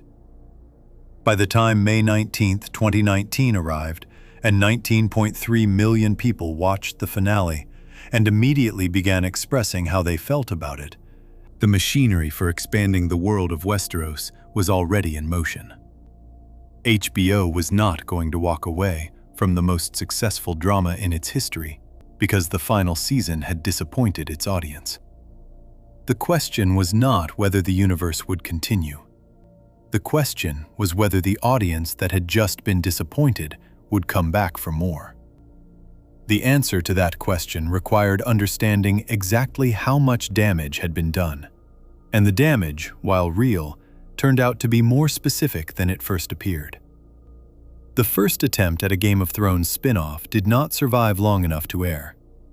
A prequel series, which went by the working title The Long Night and was also referred to as Blood Moon, had been in development at HBO for some time before Season 8 ended.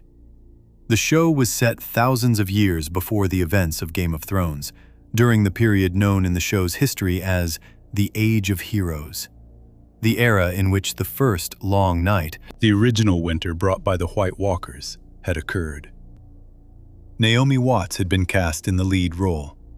A pilot episode was filmed. HBO had committed enough resources to the project that the cast had been publicly announced and the premise had been written about extensively in entertainment media.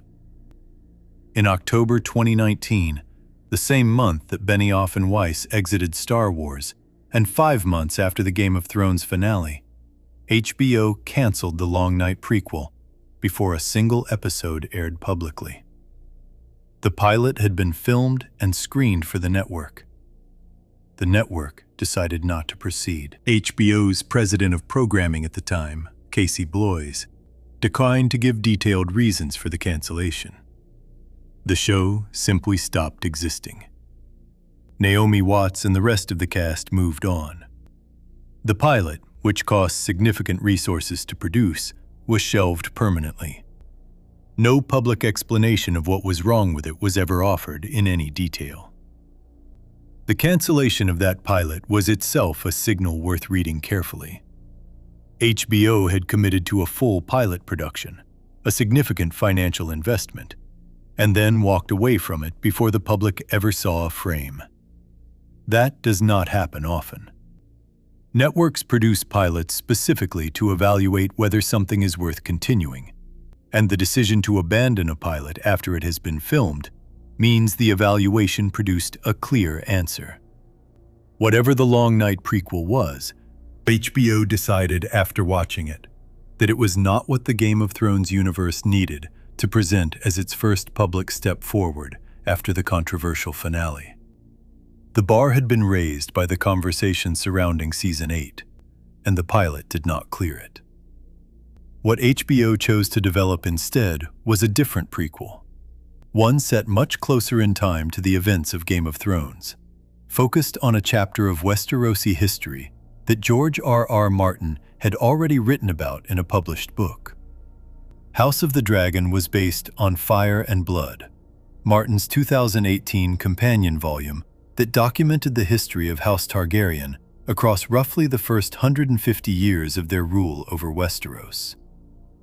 The specific story chosen for adaptation was the Dance of the Dragons, a civil war within House Targaryen, fought approximately 200 years before the events of Game of Thrones, in which two rival claims to the Iron Throne split the family and the kingdom into two warring sides. The conflict involved dragons, succession disputes, betrayal, and the kind of political complexity that had defined Game of Thrones at its best.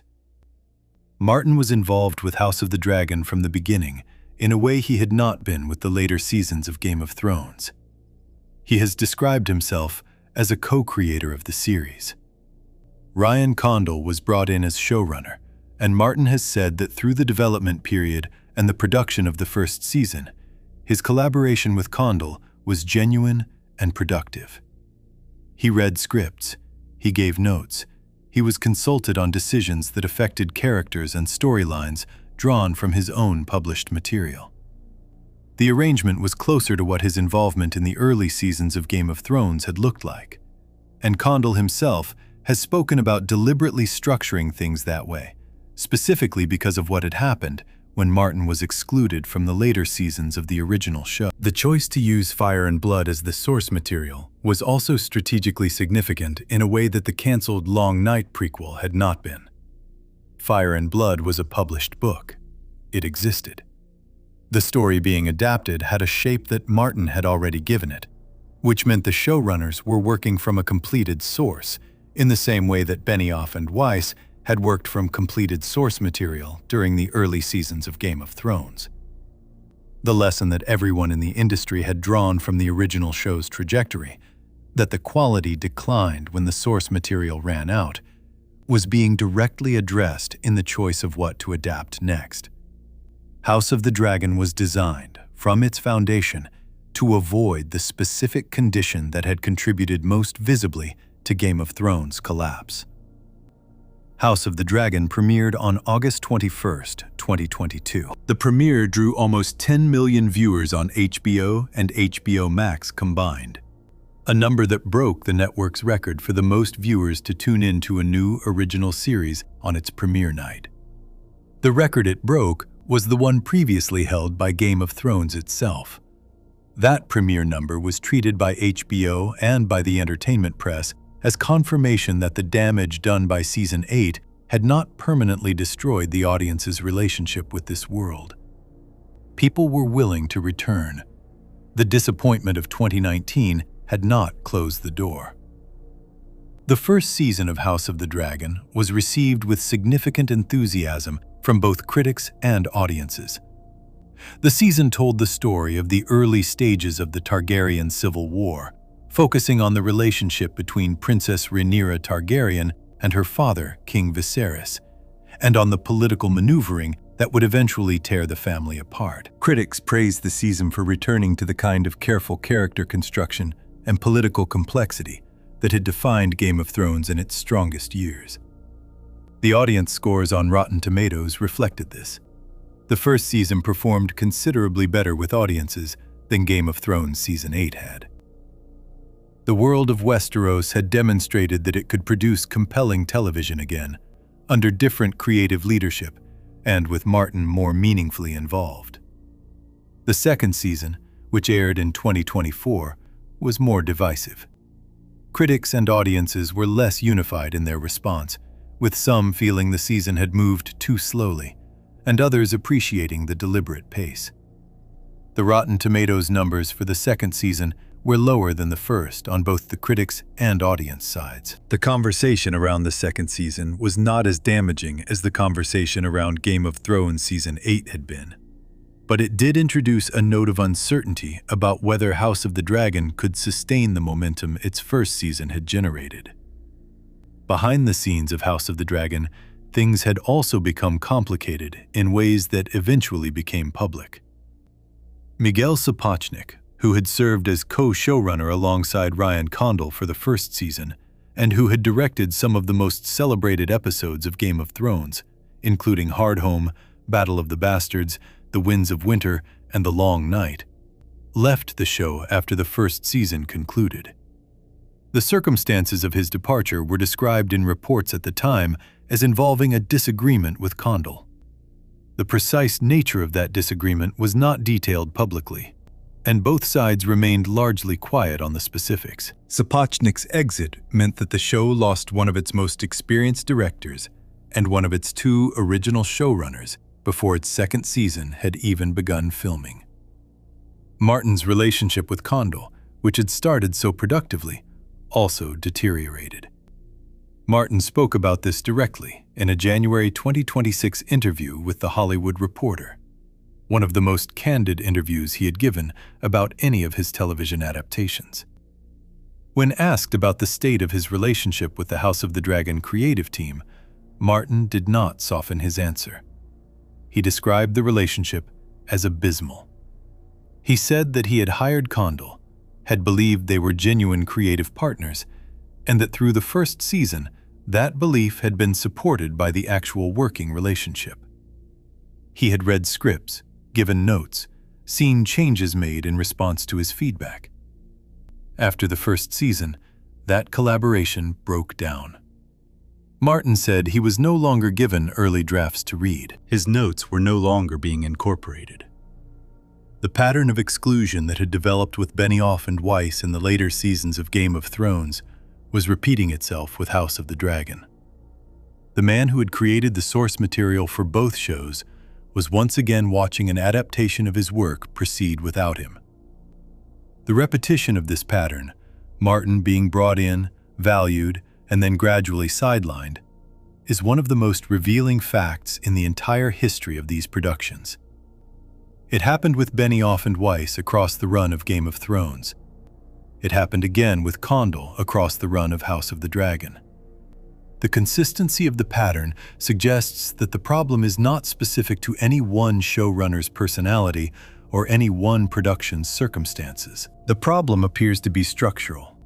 Something about the way large-scale television production works that makes the sustained involvement of a source material author genuinely difficult to maintain once the production reaches a certain size and momentum. The machine becomes self-directing. The showrunner becomes the authority. The author becomes one voice among many, and eventually the voice that gets heard least. HBO, in a statement responding to Martin's comments, acknowledged that they cared deeply about his perspective and Condal's perspective both, but that ultimately they made decisions aimed at producing the best possible show. That statement was careful and diplomatic, and it also confirmed the basic fact that Martin's input was not the deciding factor in the creative choices being made for House of the Dragon's second season and beyond. The author of the source material was not in the room for the decisions that most affected his material. This was the second time that dynamic had developed on a Game of Thrones property, and Martin was clearly aware of the parallel. While House of the Dragon was in development, several other spin-off projects were announced, began development, and then disappeared. A Jon Snow continuation series, set after the events of the Game of Thrones finale and following the character's life beyond the wall, was reported to be in active development at HBO, with Kit Harington himself attached and involved in developing the concept. The project was discussed publicly enough that it was treated by entertainment media as a show that was genuinely coming. Then, without a formal cancellation announcement, it quietly stopped being discussed. As of 2026, the Jon Snow continuation has been described as having been put on the back burner indefinitely. Harington has not given detailed public explanations for why the project stalled, and HBO has not offered one either. An animated Game of Thrones series was also announced at various points as being in development. The animated format was presented as a way to explore corners of the world that live-action production would struggle to depict affordably. The deeper history of Westeros, the events of ancient eras, the stories that Fire and Blood and the companion volumes had documented, but that would require enormous resources to film. The animated series remained in development without a confirmed premiere date or detailed creative announcement for an extended period. A Knight of the Seven Kingdoms, based on Martin's Tales of Dunk and Egg novellas, premiered on HBO on January 18, 2026. The show covers the adventures of a wandering hedge knight named Dunk and his small companion, Egg, who is later revealed to be a young Targaryen prince, approximately a century before the events of Game of Thrones. Martin has described his involvement with the show in enthusiastic terms. He convened a writing summit in Santa Fe, where he brought the showrunner together with several writers he trusted, spent a week developing the story collaboratively, and has maintained ongoing contact with the production throughout its development. The showrunner, Ira Parker, has publicly described Martin as present every step of the way, and said he considers Martin a friend. The early critical response to A Knight of the Seven Kingdoms was positive, with reviewers describing it as smaller, smarter, and different in tone from both Game of Thrones and House of the Dragon. The full picture of what the Game of Thrones universe looked like 7 years after the original show's finale is a complicated one. House of the Dragon had demonstrated that the audience was willing to return to Westeros and could be genuinely engaged by stories told there under the right conditions. A Knight of the Seven Kingdoms had generated early enthusiasm, but multiple announced projects had quietly disappeared. Martin's relationships with the creative teams of his adaptations had twice broken down in ways that followed nearly identical patterns. And the Jon Snow continuation that had been discussed most directly as a response to audience feeling about the original finale's treatment of that character had stalled without explanation. The universe survived the ending of Game of Thrones. It did not survive it unchanged. The confidence that had existed before May 2019, the assumption that anything carrying the Game of Thrones name would be welcomed without reservation, was gone. Every new project in this world now arrived with a question attached to it that did not exist before Season 8 aired. The question was not whether the production values would be high or whether the cast would be strong. Those things were assumed. The question was whether the story would be worth the investment, whether the people telling it understood what had made the original show extraordinary before it stopped being extraordinary, and whether they were capable of honoring that understanding all the way to the end. Before we move on, if you're enjoying this analysis, please consider subscribing. It helps the channel tremendously. That question exists because of something that goes deeper than the decisions made in the writing of Season 8.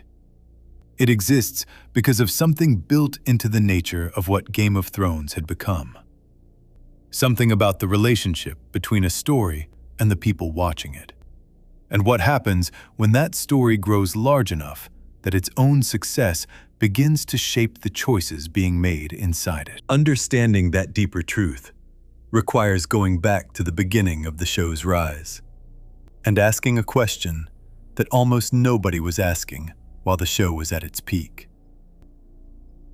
Section 9. How success became the weapon that killed the story. There is a version of the Game of Thrones story that places all the blame in one specific location. The showrunners rushed the ending. The showrunners cut Martin out. The showrunners were distracted by other projects. The showrunners made bad decisions about character arcs and episode counts and the handling of the Night King. That version of the story is not wrong about any of its individual facts. Everything in it is true. But it stops short of the deeper question, which is why those things were able to happen to a show that had been protected against exactly those kinds of failures for the first 5 years of its existence. The early seasons of Game of Thrones had the same showrunners. They had less money, less experience, and less certainty that the show would survive at all. And yet, those seasons produced some of the most carefully constructed television of their era. Something changed. The question worth sitting with is, what exactly changed? And the honest answer points not at the people involved, but at the size of the thing those people were managing. Game of Thrones did not become the most watched drama on Earth by accident, and it did not stay there without cost. Every element that made the show extraordinary in its early years was also an element that the show's growing commercial weight slowly worked against. The willingness to kill main characters, which had defined the show's identity and separated it from every other drama on television, became harder to maintain as those characters became global commercial assets.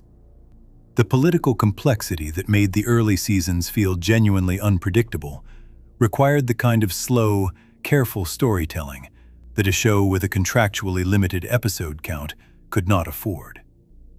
The emotional precision that made Ned Stark's death and the Red Wedding land with the force they did was built on years of patient character development, the kind that requires time. And time was the one thing the final seasons had the least of. Consider the commercial reality surrounding the show by its peak years.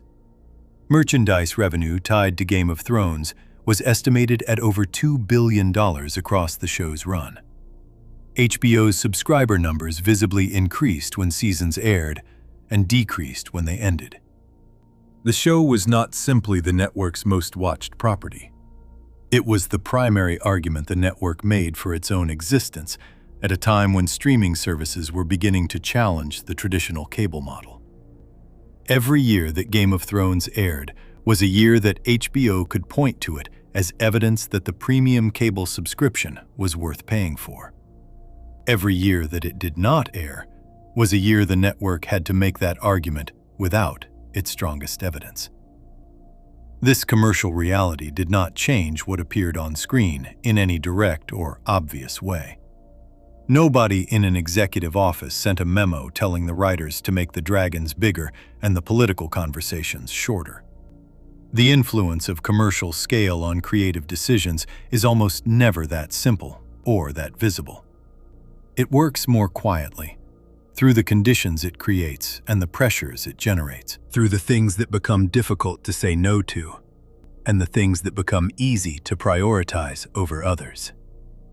A show spending $15 million per episode does not produce those episodes inside a bubble sealed from the expectations that come attached to that budget. The money comes with assumptions about what that money should produce, and those assumptions shape what gets made, even when nobody says so out loud. The budget growth across the show's run tells a story of its own. Season 1 cost between $5 and $6 million per episode. By Season 6, that figure had reached $10 million per episode. Season 8 reached $15 million per episode, roughly 2.5 times the cost of a Season 6 episode, and nearly 3 times the cost of a Season 1 episode. That growth was driven by the scale of what the show was attempting. The dragons, the battle sequences, the global shooting locations, the cast salaries that had grown in proportion to the show's fame. The lead actors in the final seasons were earning over $1 million per episode. The financial machinery surrounding the show had grown into something that required the show to keep functioning at maximum scale simply to justify its own existence. The Battle of Winterfell is the clearest single example of what that pressure produced. The episode required 11 weeks of continuous night shoots. 750 crew members worked every night for nearly 3 months. The temperatures were consistently brutal. The physical and logistical demands of the production were, by any reasonable measure, extraordinary. The episode was genuinely impressive as a piece of filmed action. The scale of it, the coordination required to film combat of that complexity in those conditions, was real.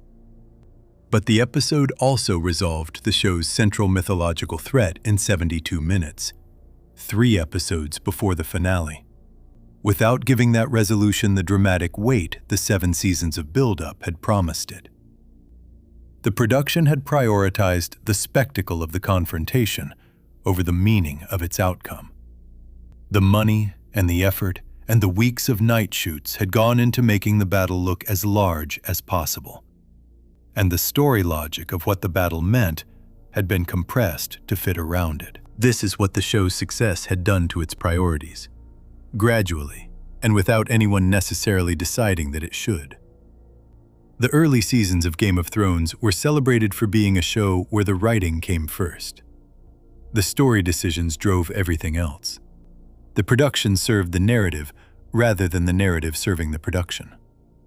By Season 8, that relationship had been significantly altered. The spectacle had grown large enough that it was generating its own gravity. Decisions about what the story needed were being shaped, at least in part, by what had already been built to execute them. 11 weeks of night shoots and 750 crew members produce footage that justifies 11 weeks of night shoots and 750 crew members. Footage of enormous scale and visual intensity. That footage then becomes the episode. The story fits around it. The same dynamic played out in smaller but equally revealing ways across the final 2 seasons. Scenes that in the earlier years would have been given full episodes to unfold were compressed into single conversations. Journeys that had previously taken multiple episodes and had used that travel time to develop character relationships and deepen the audience's understanding of the world's geography, were skipped entirely or reduced to a single cut between locations. The show had trained its audience to understand Westeros as a real place with real distances, real costs of travel, and real time passing between events. By the final seasons, that training was being quietly abandoned because the production no longer had the episode count to honor it. The world shrank. The distances collapsed. The story moved faster than the world's own rules allowed. And the audience, who had learned those rules across 7 careful seasons, felt the violation even when they could not always name it precisely. The fan community's relationship with the show had also changed in ways that created a different kind of pressure. By Seasons 6 and 7, Game of Thrones had generated one of the most active and analytically engaged fan communities in the history of television. Reddit forums dedicated to the show had millions of members. YouTube channels built around episode analysis and fan theory were drawing millions of views per video. The collective intelligence of this community had spent years working through every detail of Martin's books and every frame of the show, building theories, tracking foreshadowing, cataloging the rules of the world and the logic of its characters. This community knew the show in aggregate with a depth that rivaled or exceeded the knowledge of most people working on it. The showrunners were aware of this community. As the show moved beyond the books, the awareness of what the fan community expected, what it had theorized, What it considered the correct resolution of various storylines became an additional layer of pressure on every creative decision. The R plus L equals J theory, which predicted Jon Snow's true parentage, had been the dominant fan theory for years before the show confirmed it. When the confirmation came in Season 6, the moment worked partly because it paid off genuine foreshadowing that Martin had embedded in his books. But it also worked because the show understood that this was the moment the audience had been building toward, and structured the reveal accordingly. The relationship between the show's creative decisions and the fan community's expectations had become a dialogue, even when that dialogue was not acknowledged directly. The problem with that dialogue is that it runs in both directions. A show that is aware of fan expectations when deciding to confirm them is also aware of fan expectations when deciding to subvert them. The showrunners' stated rationale for having Arya kill the Night King rather than Jon Snow, that they wanted to subvert expectations, only makes sense as a decision if the expectations being subverted were known and considered. The subversion was made in conscious response to what the community had predicted. The creative choice was shaped by the awareness of the audience's anticipation. That is not the same thing as a creative choice made purely on the basis of what the story needed. The show's success had made its audience large enough and engaged enough that their presence was felt inside the creative process itself, whether or not that presence was invited. The weight of the show's cultural status created a version of this pressure at an even larger scale. By the time Season 8 was being made, Game of Thrones had stopped being just a television show. It was a cultural institution. Politicians referenced it. Academics wrote about it. It appeared in news coverage for reasons entirely unrelated to its content. The finale of the show was projected to cost the economy of the United States a measurable amount of money in lost workplace productivity the following day, an estimate that was reported seriously by multiple outlets. A story that has reached that level of cultural presence is no longer simply a story.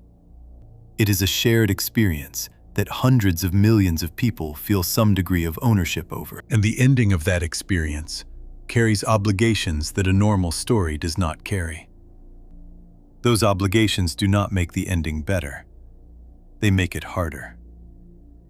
A writer working on a story that a handful of people are reading carries the obligation to serve the story. A writer working on the ending of a story that 200 million people have been following for 8 years carries additional obligations. To the network, to the cast, to the production crew, to the commercial partners, to the fan community, to the cultural conversation that the show has become part of. And those obligations pull in directions that do not always align with what the story needs.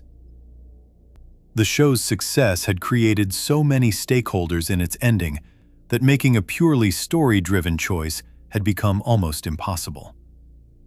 Every decision carried the weight of everything the show had become, and that weight is not something that makes creative decisions cleaner or sharper or more honest. There is one more dimension to this that rarely gets discussed directly. The show's success had made criticism of it progressively harder to deliver and harder to hear during the years when that criticism might have changed something.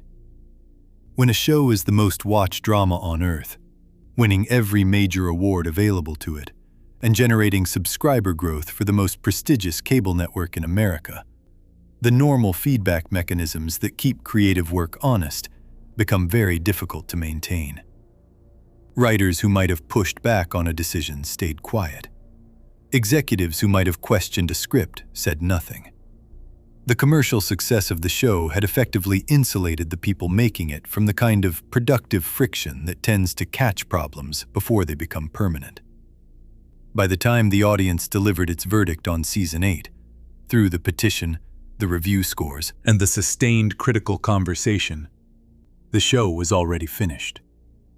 The feedback arrived after the last frame had been filmed, and the last edit had been locked. The success had held the criticism at arm's length long enough for the ending to be irreversible. Benioff and Weiss were not, in the end, the wrong people for what Game of Thrones was in its early seasons. The evidence of what those seasons achieved stands against the idea that their instincts were fundamentally flawed. They adapted extraordinarily complex material faithfully, managed a production of unprecedented scale competently, and produced television that changed the landscape of what the medium was considered capable of doing.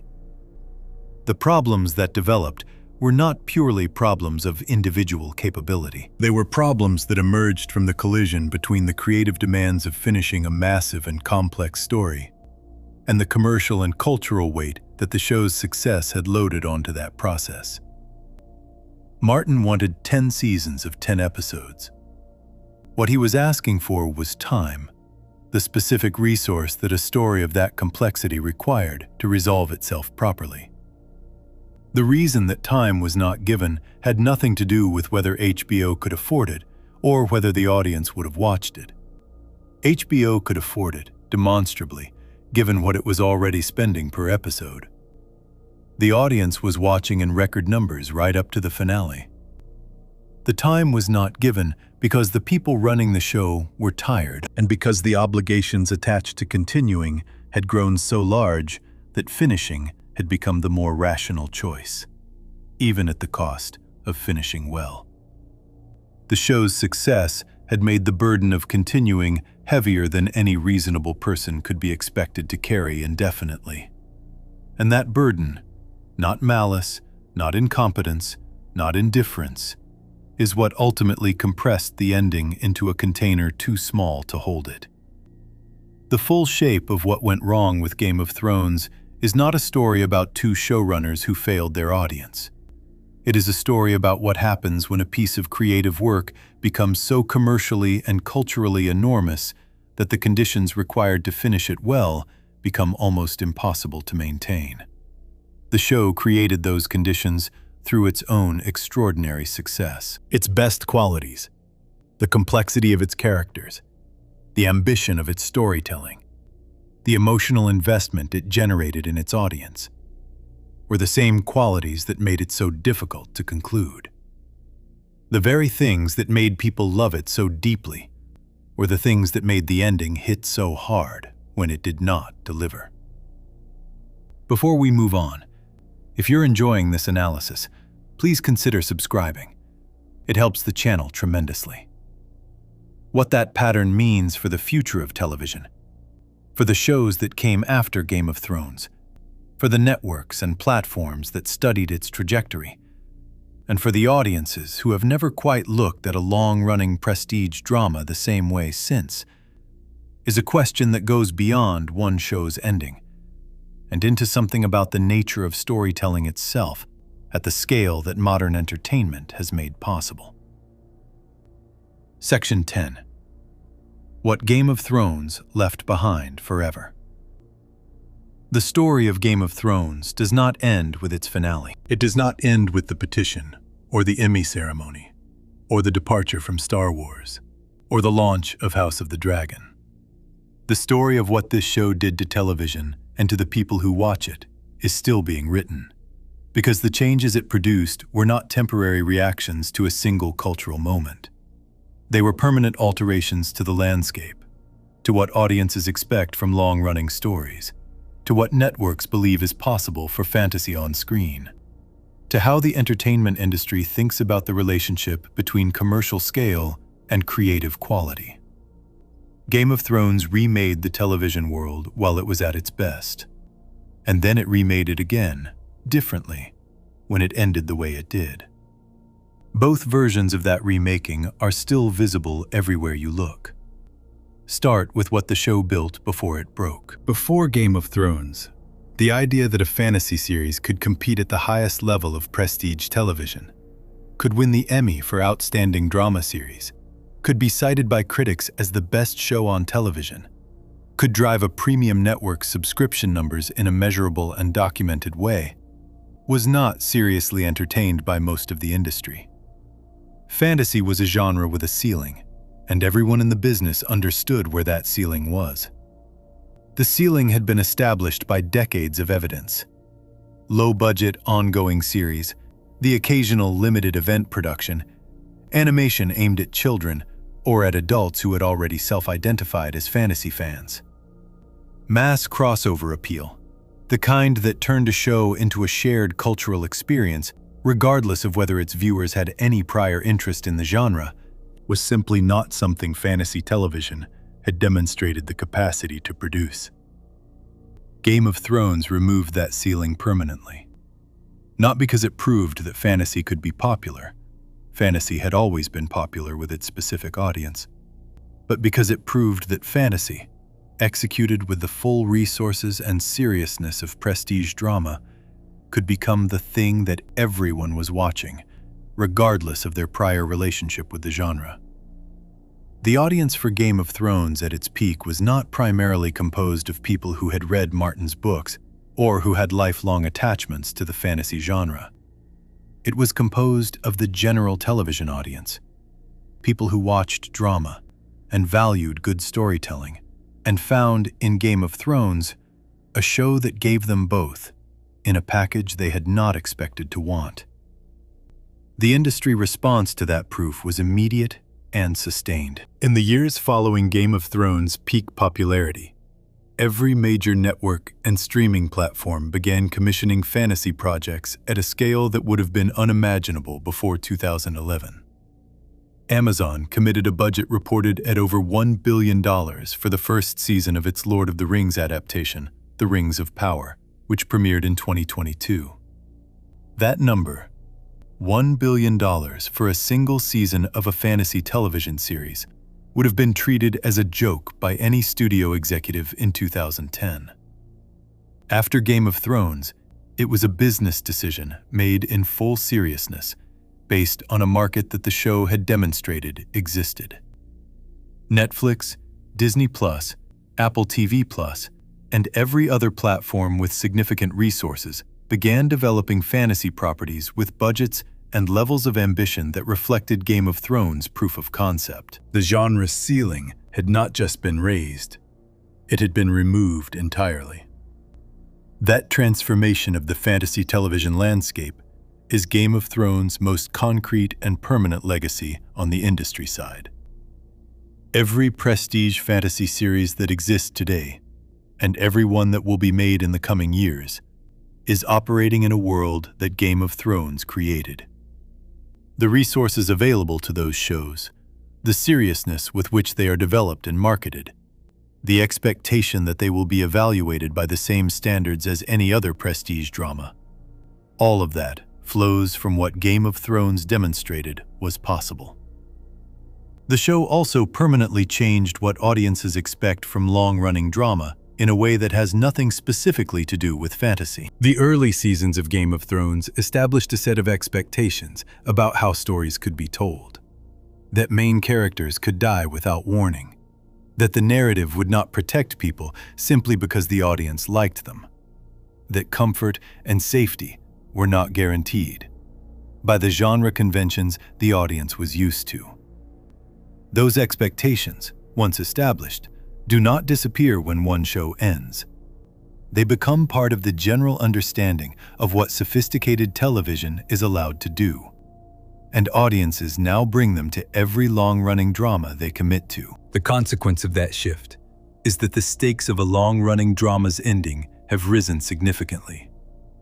An audience that has been trained by Game of Thrones to expect that a story will not take the easy or comfortable path is an audience that arrives at a finale with a specific kind of vigilance. They are watching for whether the story honors its own logic. They are watching for whether the characters end up in places that feel genuinely earned. They are watching for whether the show had the courage, at the end, to be as honest as it trained them to expect it would be. Game of Thrones established those expectations, and then, in its own finale, failed to meet them. And the scale of the audience's response to that failure was proportional to the scale of the expectations it had itself created. the broader pattern of prestige drama finales becoming major cultural events, moments of collective judgment on whether a show honored its own promises, predates Game of Thrones. The finale of The Sopranos in 2007 generated enormous controversy and debate. The finale of Lost in 2010 disappointed large portions of its audience in ways that were extensively documented. The finale of How I Met Your Mother in 2014 produced a backlash that its creators have addressed in interviews years later. These were all significant cultural moments attached to the endings of shows that had generated deep audience investment over long runs. What Game of Thrones added to this pattern was scale. An audience so large and a cultural footprint so wide that the disappointment could not be contained in the normal channels. The petition, the Emmy paradox, the sustained, years-long critical conversation. These were not new kinds of reactions. They were familiar reactions, happening at a size nobody had previously seen. The Winds of Winter remains unfinished.